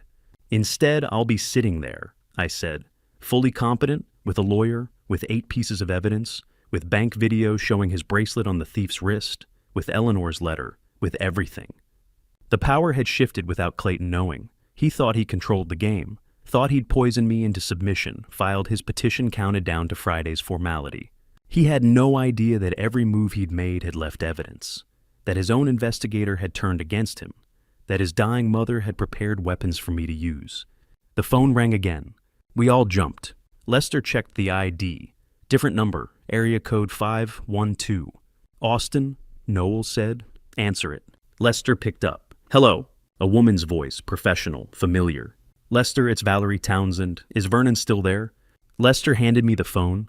It's done, Valerie said without preamble. Emergency response filed with Harris County Court. Judge Iris Sinclair reviewing the file tonight. I closed my eyes. The hearing, still Friday 9 a.m. But now, it's not Clayton's unopposed petition. It's a contested guardianship with both sides presenting evidence. You'll appear in person demonstrating full competence. I've attached all 8 pieces of evidence to our response. He doesn't know, I said. No, and he won't until he walks into that courtroom and sees you sitting at the respondent's table with me beside you. Valerie's voice was cold and satisfied. Your son has no idea what's coming Friday morning. The power had officially shifted. Clayton thought he controlled the board petition, filed hearing scheduled father, missing, and helpless. He thought he'd already won. Actually, I held all the pieces. Every piece of evidence, every witness, every strategic advantage. The 36 hours, Valerie said. Get some rest tonight. Tomorrow we prepare you for testimony. Friday morning at 9 a.m. She paused. Friday morning, your son walks into Harris County Courthouse, expecting to take control of your life. Instead, he's going to lose everything. I thanked her and hung up. 36 hours until Friday 9 a.m. I looked at Lester and Noel. The kitchen was quiet except for the hum of the refrigerator and the ticking of Lester's wall clock. Emergency response filed, I said. It's official. Noel nodded slowly. Judge reviewing tonight. By tomorrow morning, she'll know everything Clayton did, everything he tried to hide. And Clayton, Lester asked. Clayton's somewhere in Houston right now, I said. Probably calling more people, searching for his missing father, planning his courtroom victory, making sure everything's in place for Friday. I thought about him, my son, sitting in his expensive house, probably in his home office, phone in hand, confident and calm because he thought I was too sick or too confused to fight back. He had no idea that while he searched, I'd already filed my response, already armed myself with evidence, already turned his own hired investigator into my witness. The hunter had become the hunted. The 36 hours, I said again. Lester poured coffee. We sat around the kitchen table, the remains of dinner, cooling on our plates, and talked through tomorrow's schedule. testimony preparation, competency drills, final evidence review. But underneath every word was the countdown. 36 hours until I looked my son in the eye across a courtroom and destroyed him with the evidence his own mother had left behind. Tomorrow we'd prepare for battle. 24 hours until Friday, and Valerie's office had transformed into a courtroom. Thursday morning, 9 a.m. I'd barely slept. Spent the night at Lester's house staring at the ceiling, running through questions and answers in my head, trying to prepare for something I'd never done before, testify against my own son. Valerie had pushed her conference table against the wall. In its place, a single chair sat, centered in the room, isolated, exposed. "The witness chair," she said. "Get comfortable. Tomorrow you'll sit here for real." I sat down. The chair felt different than I'd expected. Not physically just a standard office chair, padded back armrests. But sitting there in the middle of the room, with Valerie and Noel watching me, I suddenly felt naked. Vulnerable. "Tomorrow," Valerie said, "the judge sits there." She pointed to where her desk would be. Court reporter there. Clayton and his lawyer at that table. Me and you at the other. Gallery behind us, maybe 10-15 people watching. Strangers watching. My son watching. All of them listening to me testify that my own child had poisoned me and stolen from me. The reality hit harder than expected. "Noel plays the judge," Valerie continued. "I observe first. Then I become Clayton's lawyer and attack your testimony. You need to be ready for both." Noel stood, adopting a formal bearing. Shoulders back. Serious expression. He'd watched enough courtroom proceedings during his investigation career to know how judges carried themselves. "State your full name and date of birth for the record," Judge Sinclair said. "Vernon Matthew Garrett, born October 7th, 1957. Current address, currently staying with Lester Whitfield in Waco, Texas. Temporary housing after selling my home in September following my wife's death. Describe your financial situation. Monthly pension of $2,900 from combined naval retirement and workshop income. Savings originally $230,000, now reduced to approximately $100,000 after unauthorized withdrawals." Noel continued for 30 minutes. Standard competency evaluation questions. Each one designed to test memory, reasoning, understanding. "Why are you here today?" "I'm here because my son poisoned me with a sedative Monday evening, then filed fraudulent guardianship papers, claiming I'm incompetent to manage my own affairs." "Do you understand the nature of these proceedings?" "Yes, this is a guardianship hearing. My son petitioned to be appointed my legal guardian. I'm contesting that petition because I'm fully competent and his claims are false." "Can you manage your own financial affairs?" "Yes, I managed a successful mechanical workshop for 40 years, handled all business accounting, filed taxes, managed investments. The confusion my son cited was intentionally created by him. He withdrew funds without my knowledge, then didn't report them, causing IRS issues that made me appear financially incompetent. 67 years old, and I was learning to testify against my own son, a sentence I never imagined assembling in my lifetime." After 30 minutes, Valerie nodded. "Good. You'll pass the competency evaluation easily. Clear answers, specific details, no confusion or hesitation." "Break," Noel said, dropping the judicial bearing. "Coffee?" We took 10 minutes, stretched, drank stale office coffee, then Valerie stood. "Now the hard part," she said. "I'm Clayton's attorney. My job is to discredit you, make you look confused or vindictive or lying. You ready?" I sat back down in the witness chair. Valerie's entire demeanor changed. Aggressive, confrontational. Not the supportive lawyer who'd been helping me. Now she was the enemy. "Mr. Garrett, you claim you were paralyzed Monday evening, yet you drove a vehicle Tuesday morning. Explain that contradiction." "The sedative wore off after approximately 8 hours. Movement returned gradually starting Tuesday morning." "How do you know it was a sedative? Do you have toxicology proof?" "When a minute is in explores." "No toxicology proof. But I have other evidence, 7 fraudulent bank withdrawals totaling the stolen amount, security video, showing the thief wearing a bracelet. I hand-forged the private investigator my son hired, who documented 8 months proving I'm competent, and a letter my wife wrote warning me about my son's intentions." "You're accusing your own son of theft based on a bracelet?" "They based on multiple pieces of evidence. The bracelet is one identifier among many.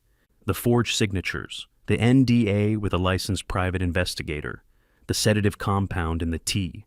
Valerie pressed harder. Isn't it possible you're confused, that you misunderstood your son's intentions? No, I heard him at 2 a.m. Wednesday morning, instructing the physician to keep me incapacitated until Friday's hearing. I have his handwritten note on a business card, asking a detective to fabricate evidence of my senility. These aren't misunderstandings.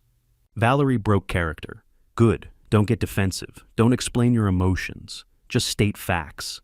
Let the facts defend you. We continued for another hour, Valerie attacking from every angle: my health, my memory, my relationship with Clayton, my motivations. Each time I answered with facts, not feelings, evidence, not accusations. By 11 a.m., I was exhausted. "You're ready," Valerie said. "You're ready for the questions." She sat down across from me, her expression turning serious. "But questions aren't the hard part." I looked at her.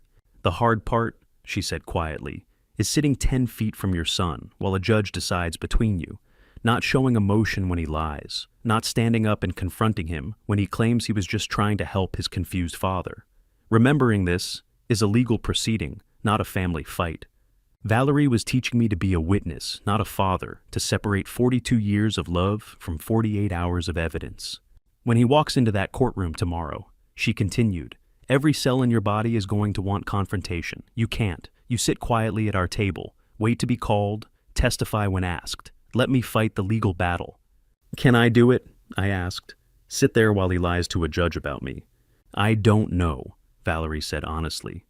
"Most people can't. Seeing their own child lie under oath breaks something inside them. They lose control, start yelling, get ejected from court." "I won't," I said. But even as I said it, I wasn't sure. Noel packed up his notes. 24 hours, get some rest tonight. Tomorrow we leave Waco at 7 a.m., arrive Houston by 10. Hearing starts at 11. Valerie walked me to the door. "Tomorrow morning, 7 a.m., we meet here. Drive to Houston together. You'll be ready for the judge, ready for the lawyers, ready for the evidence." She paused, hand on the doorknob. "But will you be ready to look your son in the eye and call him a thief?" I didn't answer. I didn't know. 24 hours to find out. 24 hours became 12, then 6, then 1. Thursday night, 9:30 p.m. I sat alone in Lester's guest room, holding Eleanor's photograph. The room was small, twin-bed single nightstand window, overlooking the quiet Waco street. Lester had gone to bed an hour ago. Noel was at a hotel downtown. I should have been sleeping. Instead, I stared at Eleanor's face in the photograph, the one I'd kept since her funeral. Her smile, the way her eyes crinkled at the corners, the gray hair she'd refused to dye, even when the cancer started. I thought about Clayton, not the 42-year-old man sitting in a Houston courtroom right now, confident and prepared, but Clayton at 7 years old, standing beside me on the shore of Lake Waco, with a fishing rod too big for his hands, asking why the fish weren't biting. "Because you have to be patient," I'd told him. "Good things take time." He'd caught his first base that afternoon, held it up grinning so wide I thought his face would split. Where had that boy gone? When had patience turned into greed? "Eleanor," I said aloud to the photograph, "I don't know if I can do this. That's still our boy in that courtroom." The photograph didn't answer, but I heard her voice anyway, the way she'd sounded 2 years ago when she'd warned me, "Someone sees you as an obstacle." She'd meant Clayton. She'd known. "But you left that bracelet for a reason," I said.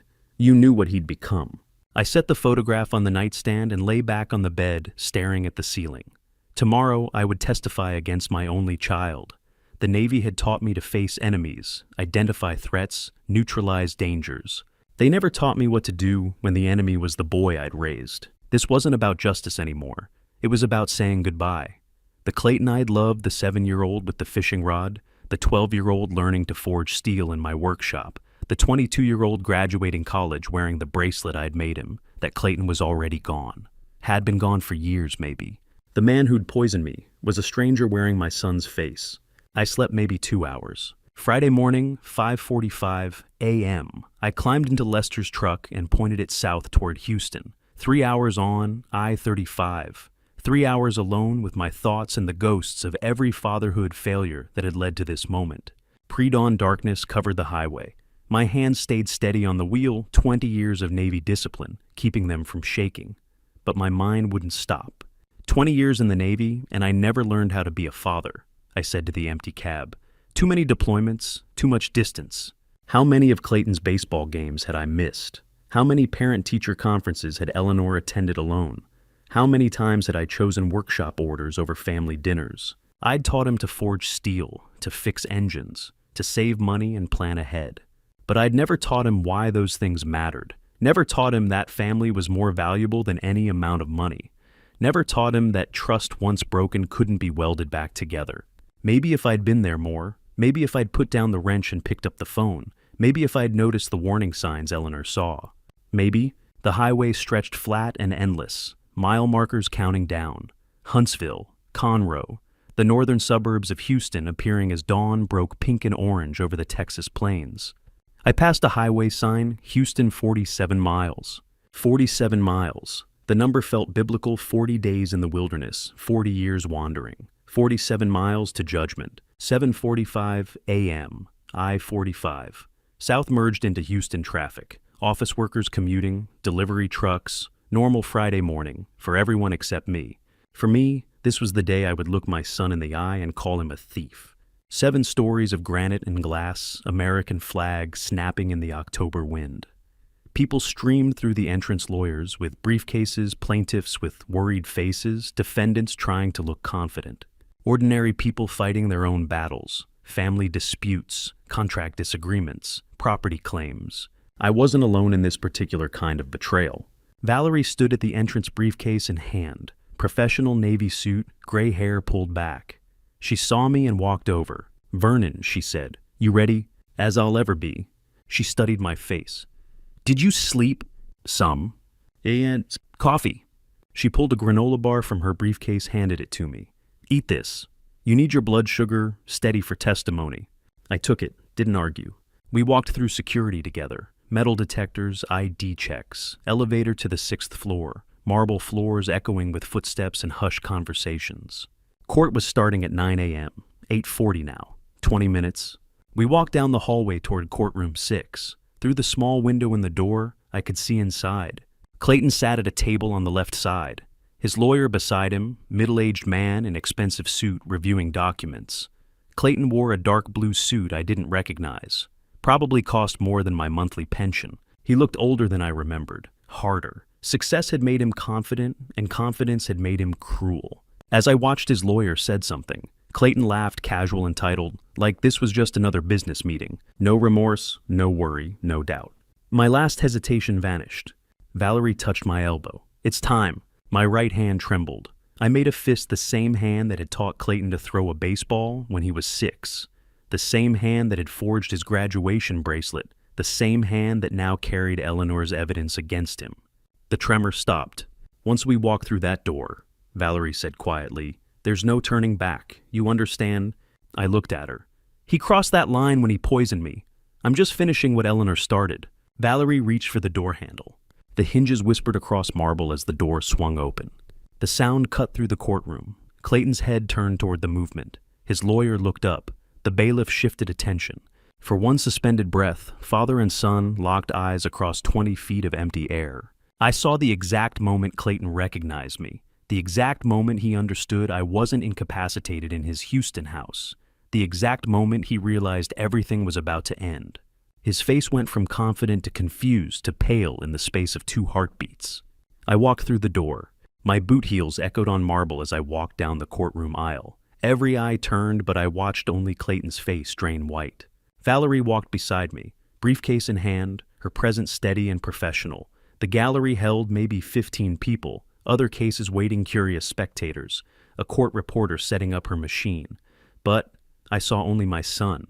Clayton gripped the edge of his table knuckles, bone white. His lawyer, middle-aged man in expensive suit, looked confused, clearly not expecting the supposedly incapacitated father to walk through that door upright and lucid.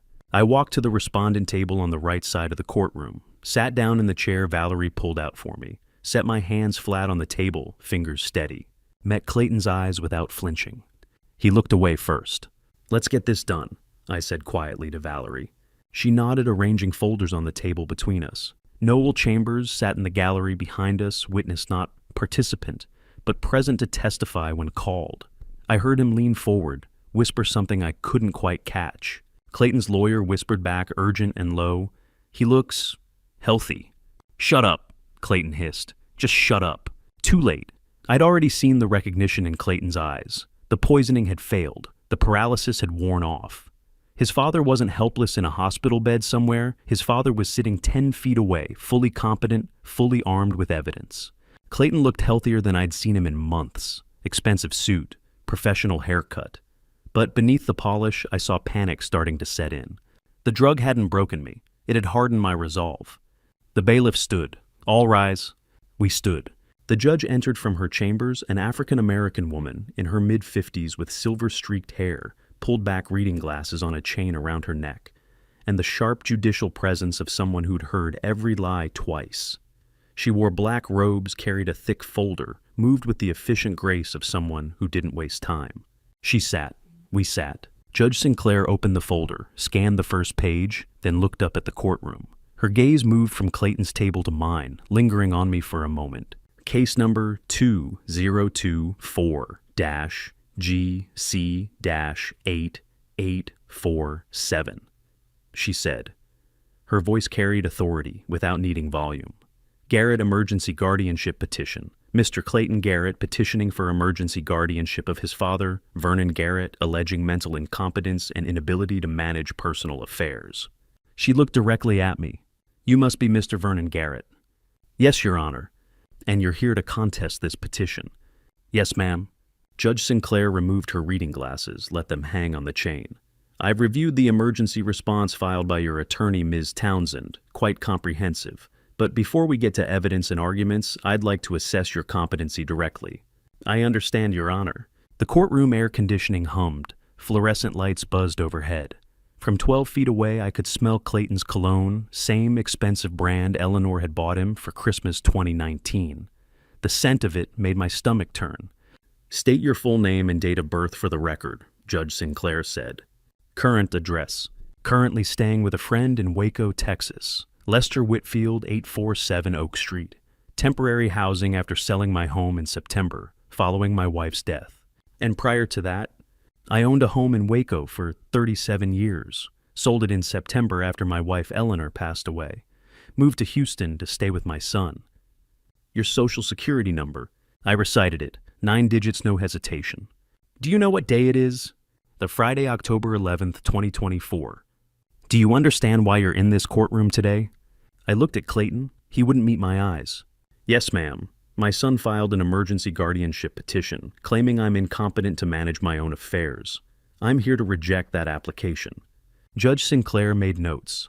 "Can you describe your current financial situation?" "Monthly income of $2,900 from naval retirement and workshop pension. Original savings of approximately $230,000, now reduced to roughly $103,000 after unauthorized withdrawals my son made between February and July this year." "Unauthorized withdrawals," Judge Sinclair repeated, looking at Clayton's lawyer. Clayton's lawyer started to stand. "Your Honor, we're not here to—" "I'm assessing competency, counselor. Sit down." Judge Sinclair turned back to me. "Continue, Mr. Garrett." My hand rested flat on the table, perfectly steady. The same hand that had trembled in the hospital 4 days ago. The same hand Clayton thought would never grip a steering wheel again. "My wife Eleanor died September 23rd. The day after her funeral, my son withdrew $22,000 from our joint account without my knowledge or permission. 6 more withdrawals followed over the next 6 months. Total amount, stolen $127,000. The courtroom was silent. "And you remember all these dates and amounts?" Judge Sinclair asked. "Yes, ma'am. I have bank records to confirm them, but I remember. February 19th, $22,000. March 7th, $18,000. April 3rd, $15,000. May 15th, $25,000. June 9th, $19,000. July 2nd, $23,000. August 6th, $5,000. Total $127,000. I saw Clayton's jaw tighten. He'd hoped the poisoning would erase my memory, make me confused, make me look incompetent. Instead, I was reciting his crimes from memory with perfect accuracy. "Your Honor." I continued. "On Monday, October 7th, my son gave me chamomile tea. 20 minutes later, I was completely paralyzed. I heard him tell a private physician at 2 a.m. that I needed to stay incapacitated until this hearing. I escaped Tuesday morning when the sedative wore off." Judge Sinclair set down her pen. You're alleging your son poisoned you to prevent you from appearing at this hearing. On this topor spurrested. Yes, ma'am, and I have evidence to prove it. Judge Sinclair looked at Clayton, then at Clayton's lawyer, then back at me. Mr. Garrett, your father, seems remarkably lucid for someone allegedly suffering from dementia and incompetence. Clayton's lawyer stood. Your Honor, we'd like to request— Sit down, counselor. Judge Sinclair removed her reading glasses and set them on the bench. She looked directly at Clayton with an expression I recognized from 30 years of military tribunals, the look superior officers give sailors caught lying under oath. Clayton saw it too, as I watched my son's confidence crack like thin ice. Valerie Townsend rose from the respondents' table with the kind of controlled elegance that reminded me of Eleanor preparing for battle. She carried a leather portfolio that I knew contained every weapon my wife had forged before her death. Your Honor. Valerie said, her voice carrying across the silent courtroom. What you're about to see isn't just evidence of financial fraud. It's documentation of a son's systematic betrayal of his father, exposed with the help of the very investigator the petitioner hired to manufacture lies. Exhibit B, investigator Noel Chambers' surveillance report on Vernon Garrett, compiled over 8 months, ending September 2024. 327 hours of documented observation. The document appeared on screen, Noel's professional letterhead, his investigator's license number, printed beneath his name. Valerie read aloud, subject demonstrates excellent cognitive function across all observed interactions. Memory, sharp judgment, sound zero indicators of cognitive decline. Subject remains fully competent to manage personal and financial affairs. Conclusion, no evidence of dementia or incompetence found. That report was the professional conclusion of Mr. Chambers. When Clayton demanded he fabricate evidence, Mr. Chambers refused and terminated the contract. Clayton then forced a strict non-disclosure agreement on him, attempting to buy his silence. But as the court knows, an NDA cannot be used to protect or conceal an ongoing criminal conspiracy. From where I sat, I caught a glimpse of Noel across the gallery. His jaw was tight, but he nodded firmly. He had willingly broken that NDA to hand over these files, choosing justice over a corrupt paycheck. Exhibit D, forensic handwriting analysis comparing Vernon Garrett's genuine signature with the signatures on these withdrawal slips. A certified document appeared stamped and notarized. Expert conclusion, the signatures are forgeries. The person signing these withdrawal slips was not my client. Exhibit E, letter from the Internal Revenue Service dated September 4th of 2024, addressed to Vernon Garrett. Tax liability of $7,800 and $500 resulting from unreported capital gains. Gains that occurred when Clayton liquidated his father's investment accounts without proper documentation. Mr. Garrett didn't just lose his savings. He inherited a massive tax debt from his son's fraud. Exhibit G, Clayton Garrett's financial records obtained through court subpoena. Total debts over $180,000. Gambling losses, business failures, and personal loans from predatory lenders, explaining exactly why he panicked when the bank blocked his final $50,000 withdrawal attempt. The courtroom erupted in whispers. Judge Sinclair's gavel cracked like a rifle shot. Order. The original files filled the projection screen. I looked at my son. Clayton sat very still, his hands gripping the armrest. Whatever confidence he'd walked in with had drained completely out of him. I recognized the silence of a man watching his entire architecture of lies collapse. I watched Dr. Ian Blackwell open his mouth, close it, and open it again. Whatever he'd come to say, he couldn't say it.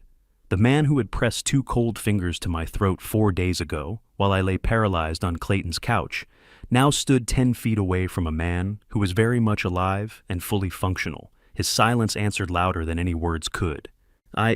Your Honor, my evaluation was— Dr. Blackwell's voice cracked. The circumstances have changed.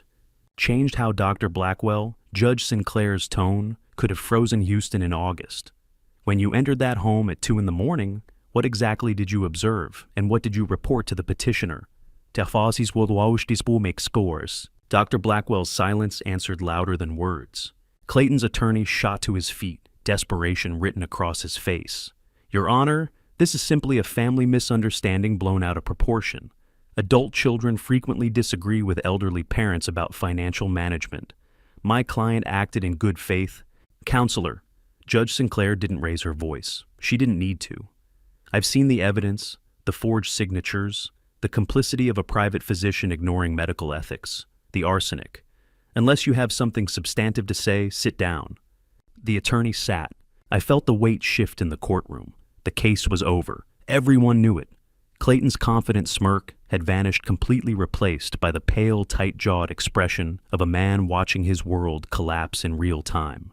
Then a chair scraped against the gallery floor. Your Honor. Celeste's voice barely carried across the courtroom. I need to testify. Please.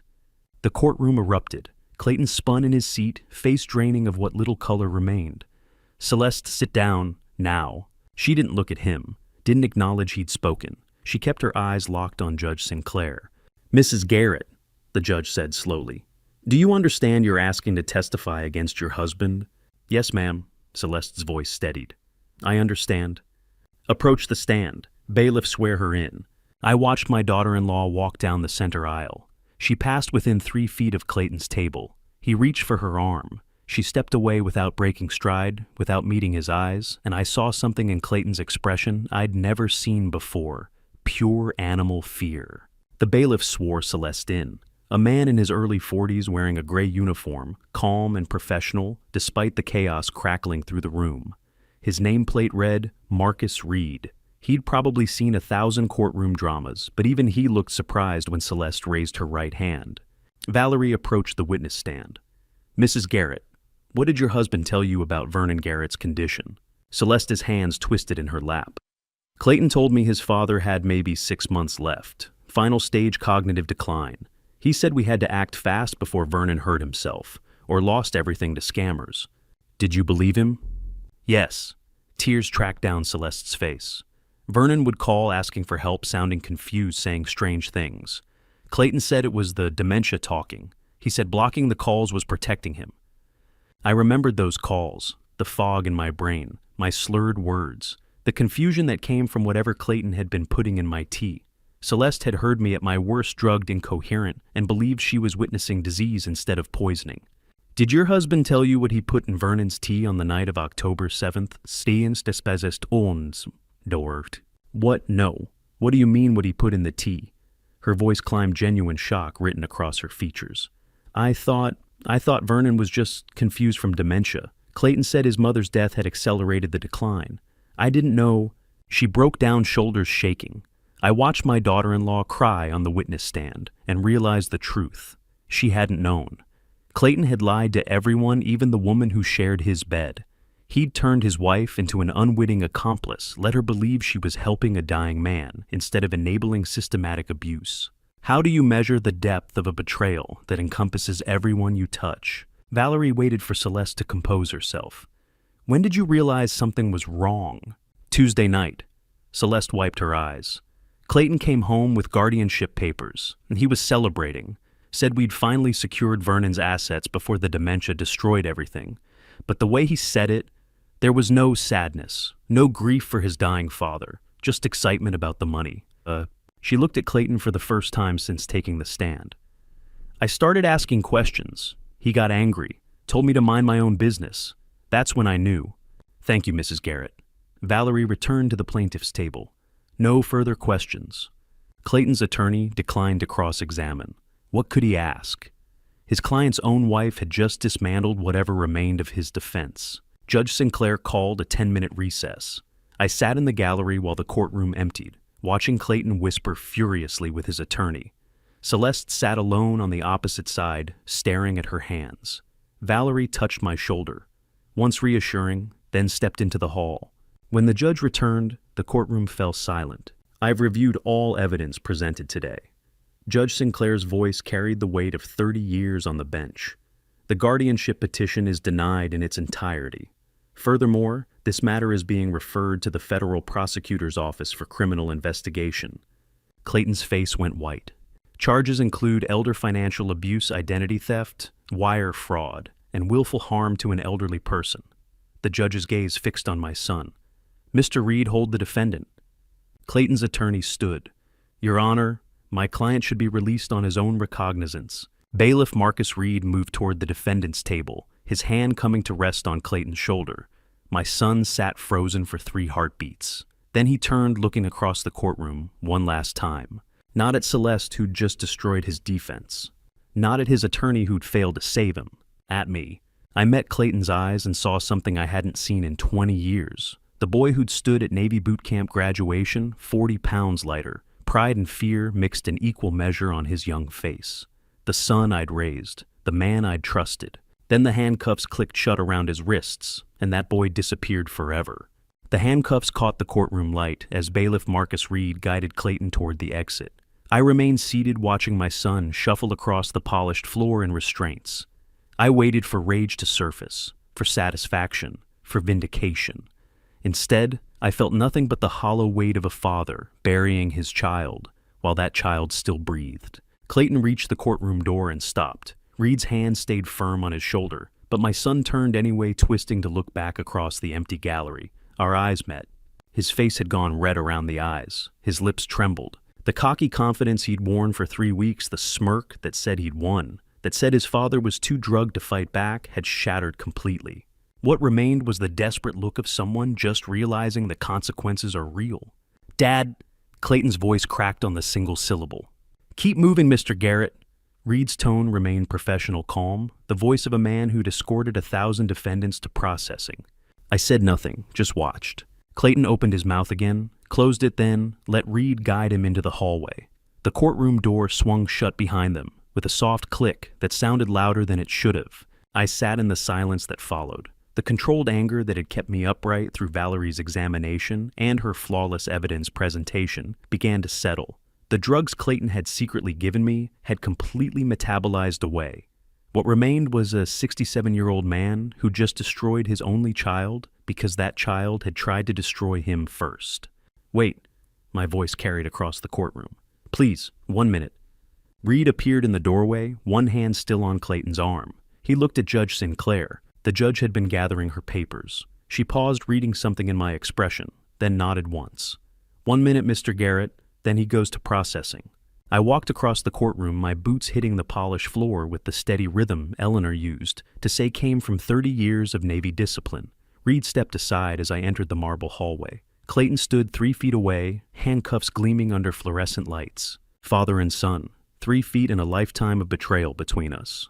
"Dad, I'm sorry." Clayton's words tumbled out fast, desperate. The pressure, the debt, I didn't know what else to do. The business failed, the creditors were calling every day I was drowning. "Stop." I kept my voice level. "Don't explain, don't justify, just listen." Clayton's mouth snapped shut.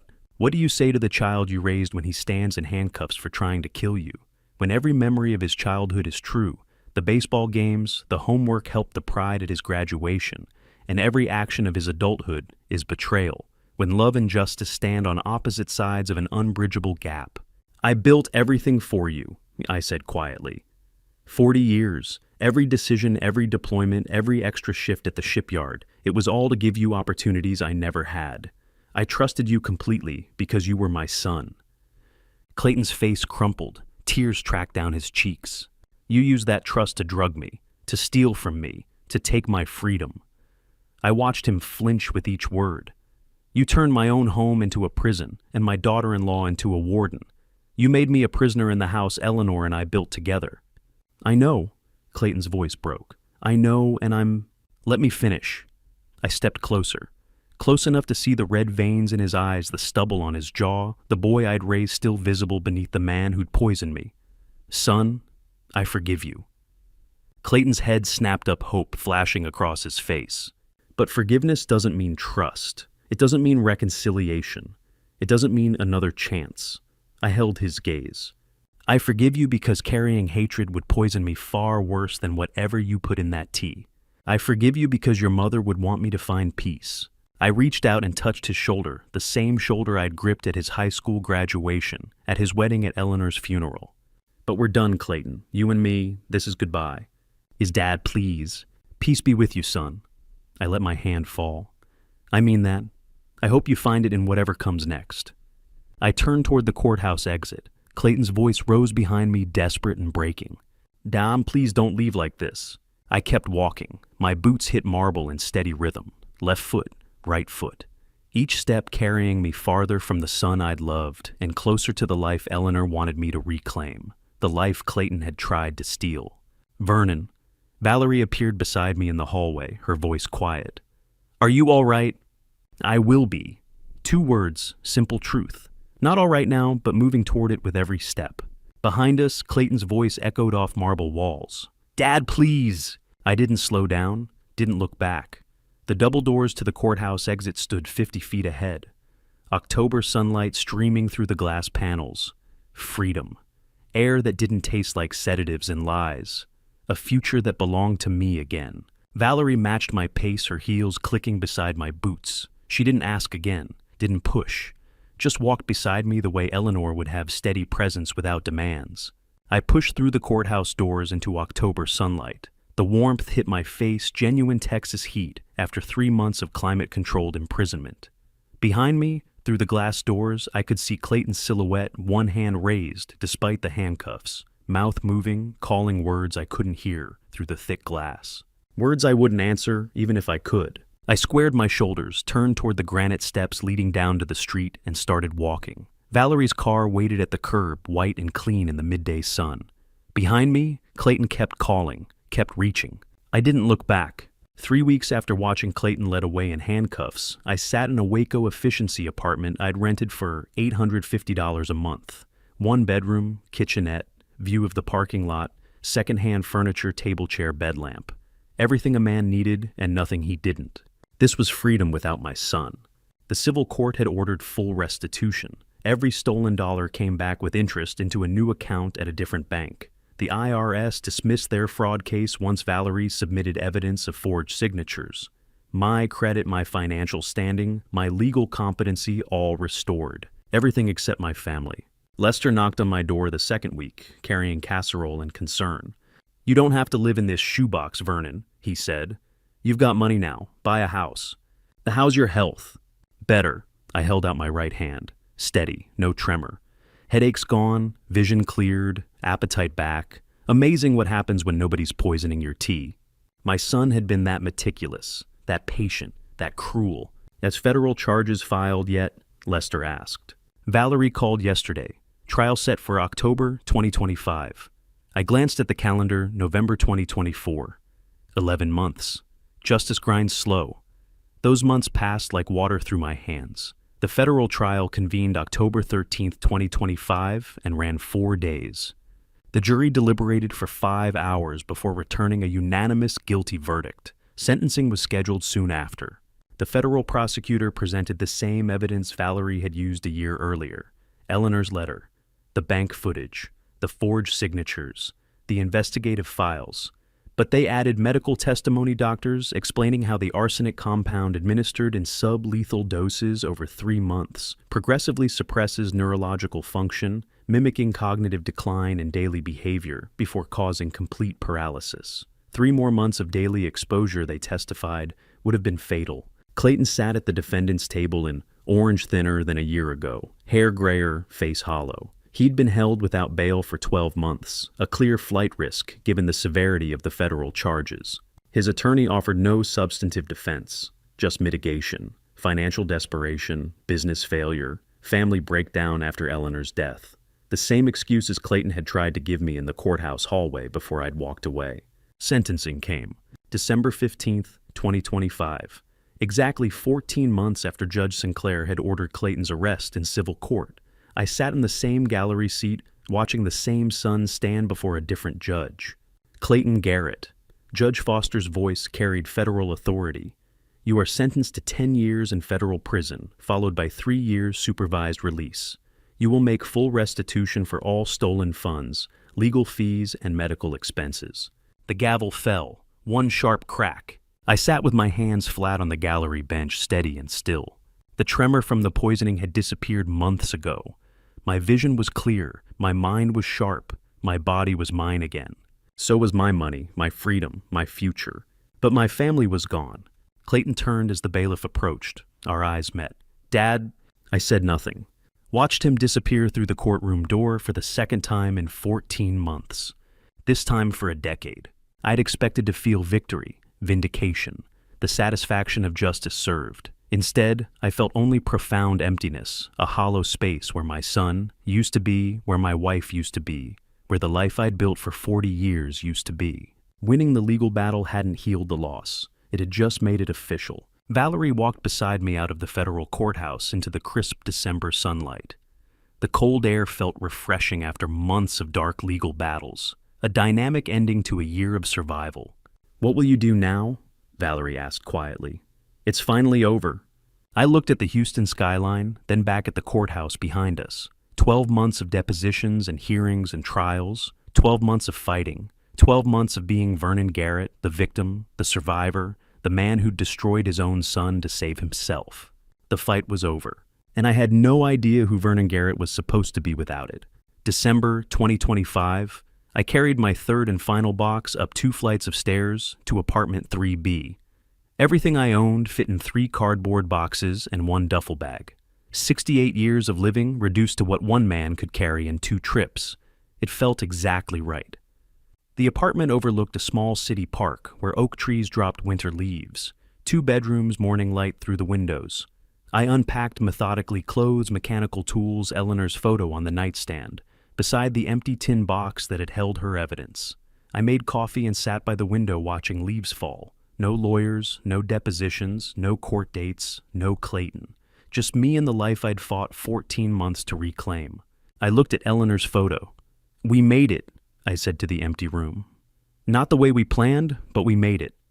I've settled into a routine. The fun takes most of my days, but when the office goes quiet, the silence in this apartment is heavy.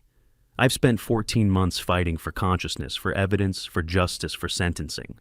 The fight had given me purpose when grief took everything else. Now the fight is over, and I realized I didn't want a quiet retirement. The battle against Clayton had shown me something fundamental. I was strongest, not when resting, but when protecting others. Eleanor had known that before I did. That's why she'd left the evidence, not just to save me, but to transform me. "Eleanor," I said to her in the photo, "what do I do with all this now?" The answer came like she was sitting beside me. "Use it." I called Valerie. "Vernon, hi. How's the new place?" "Good." "Quiet. Too quiet." I looked at the park. "I have an idea. I want to use the money Clayton stole, turn it into something Eleanor would be proud of." "I'm listening." "The Eleanor Garrett Elder Protection Fund. Free legal help for Texas seniors facing financial abuse from family members. Stop the next Clayton before he poisons the next me." Silence. Then, "Vernon, will you serve as lead counsel, pro bono in my case, paid rate when the fund grows?" "Yes, absolutely yes." "When do we start?" "Now." 2 weeks later, Valerie filed paperwork establishing the fund as a non-profit legal defense organization. Eleanor's bracelet had become evidence. Evidence had become justice. Justice had become this fund. And this fund would become freedom for people who thought family love meant accepting abuse. The transformation felt like alchemy weaponizing pain into purpose. At our first launch event at the Waco Community Center, I stood facing 40 seniors who'd responded to flyers. Dorothy Mills, the center coordinator in her early 50s, had jumped at hosting the launch event. She stood near the door now, arms crossed, watching with the satisfied expression. The audience sat in folding chairs, faces weathered and wary. "My name is Vernon Garrett," I began. "My son poisoned me with a paralyzing sedative while stealing money my wife and I saved for 40 years. He drugged me to keep me silent, forged my signatures, and filed fraudulent guardianship papers. He would have succeeded if my wife hadn't prepared evidence before she died of cancer." The room went silent. I survived because Eleanor fought for me when I couldn't fight for myself. This fund is her legacy. I gestured to Valerie beside the consultation table. "We offer free legal consultation, forensic accounting, protective orders, and court representation for Texas seniors whose families are robbing them blind." I told them about the poison tea, the steel bracelet, the trials, the sentencing. My voice never wavered. This was my story now, not shame, but ammunition. "How do we know if we qualify?" someone called. Valerie stepped forward. "If a family member controls your finances, isolates you from friends, or pressures you to sign documents, you don't understand, call us. We investigate free of charge." The audience sat motionless. Then one woman stood clapping. Another joined. Within seconds, the entire room was on their feet. I stood there watching strangers applaud the worst thing that had ever happened to me, and understood what Eleanor had been building. After the presentation, a woman approached, 74 gray hair pulled back hands twisting a tissue. She waited while others asked questions, then stepped forward. "Mr. Garrett," her voice shook. "You just described what my grandson is doing to me, except the poison part. At least, I don't think there's poison." I pulled out a folding chair. "Sit down here. Tell me everything. Don't leave anything out." She sat tissue shredding in her fingers. "I'm Ruth Hensley. My grandson Brian moved in 6 months ago after losing his job. Started helping with bills. Now I can't access my own accounts. He says it's for my protection, but money keeps disappearing. How much? Maybe 40,000, I'm not sure. He changed all the passwords." I pulled a notebook from my pocket, the same military-issue notepad I'd carried 30 years. Started writing. Account numbers, timeline, grandson's full name. Ruth's voice gained strength as she talked. "I thought I was the only one stupid enough to let my family do this," she whispered. I reached across the table. Her hands shook, holding the coffee cup Dorothy had brought, the same tremor I'd had in the hospital when Clayton controlled everything. I steadied her hands with mine. "Not anymore," I said. Helping Ruth Hensley gave me more purpose and satisfaction than Clayton's 10-year sentence ever did. Transforming from victim to advocate completed something the courtroom never could. I walked Ruth to Valerie's consultation table, where intake forms waited. Behind us, 3 more seniors stood in line, waiting to tell their stories. I glanced at Eleanor's photo on the registration table. Dorothy had asked permission to display it. Eleanor hadn't just left evidence to save one man. She'd created an advocate who could save dozens. My fingers rested on the laptop keyboard cursor, blinking on an empty screen titled "Invisible No More." I had helped Ruth at the consultation table, while 3 more seniors waited behind her, each carrying stories of family betrayal that mirrored my own. Now, I sat at my apartment desk, staring at the blank page. I began typing the story I'd sworn would never define me until I realized telling it could save others. I am 68 years old. My son poisoned me with a paralyzing drug to trap me while stealing my life savings. He engineered a medical crisis, forged my signatures on bank documents, and filed fraudulent guardianship papers to make himself my legal keeper. He would have succeeded if my wife hadn't prepared evidence from her cancer bed. I wrote for 3 hours straight, the Monday evening tea, the weeks of fog and tremors, Eleanor's hidden letter, the steel graduation bracelet caught on bank security footage, Lester's intervention, the civil trial, Judge Sinclair's ruling, the federal sentencing, the Eleanor Garrett Elder Protection Fund, Ruth Hensley's shaking hands. Every detail I'd lived through now transformed into ammunition for others. At midnight, I typed the final paragraph. "I survived because my wife loved me enough to fight when I couldn't fight for myself. This is for every elder who thinks they're alone. You're not. And there are people ready to help, starting with the Eleanor Garrett Elder Protection Fund." I added contact information, Valerie's office number, the fund's email address, the community center where we held consultations. My cursor hovered over the publish button. This wasn't about revenge against Clayton or vindication for myself. This was about making thousands of invisible abused elders feel seen and heard. About turning my private hell into their public lifeline. "Eleanor," I said to her photo on my desk, "this one's for you." I clicked publish. 48 hours later, the blog post had 3,000 shares across Texas senior networks. My inbox flooded 72 messages from elders recognizing their own stories and mine. I read every single message, replied to each one personally. From San Antonio, "My daughter is doing this exact thing, controls my checkbook, monitors my phone calls, tells me I'm too confused to manage my own life. I thought I was going crazy." My reply, "You're not crazy, you're being abused. Financial control plus isolation equals elder abuse. Here's who can help." I included Valerie's direct number. From Dallas, "Thank you for making me feel less alone. I'm 81 years old and thought no one would believe me if I said my grandson was stealing from me." My reply, "I believe you, so will the Eleanor Garrett Fund?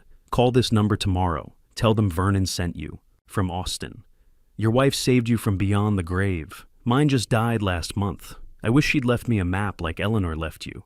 My reply, "She did. You're reading it right now. This blog post is your map. Follow it. If you're reading this and recognizing your own story, your child, your grandchild, your caregiver, taking what isn't theirs, you are not invisible. You are not alone. The silence they've wrapped around you isn't protection. It's control. And you can break it the same way I did. One phone call, one conversation, one refusal to disappear. December 20th, 2025, 2 p.m. I drove to my old Waco workshop on Industrial Boulevard. I'd called ahead. The Lieutenant Marcus Flynn, a machinist in his 30s, had agreed to let me visit. He met me at the door, wiping oil from his hands with a red rag. "Mr. Garrett, come in. Take your time. The place has good energy." I stepped into the workshop and the smell hit me. First machine oil, hot metal, the particular scent of steel being shaped under pressure. 20 years of memories lived in these walls. I'd built carburetors at that workbench, forged custom brackets at that table, taught my son metalwork in this exact space. I walked to the forging table, ran my hand across the scarred steel surface. It's cold now, no fire burning beneath it.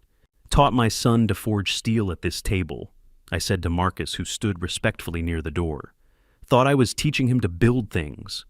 Marcus nodded, saying nothing. Good instinct. I pressed my palm flat against the table. Turns out he learned to forge signatures instead. I'd given him the idea without knowing it. Steel doesn't break when you forge it. It transforms. Heat and pressure don't destroy. They reveal what was always there beneath the surface. Clayton's heat and pressure hadn't destroyed me. They had revealed the advocate Eleanor knew I could become.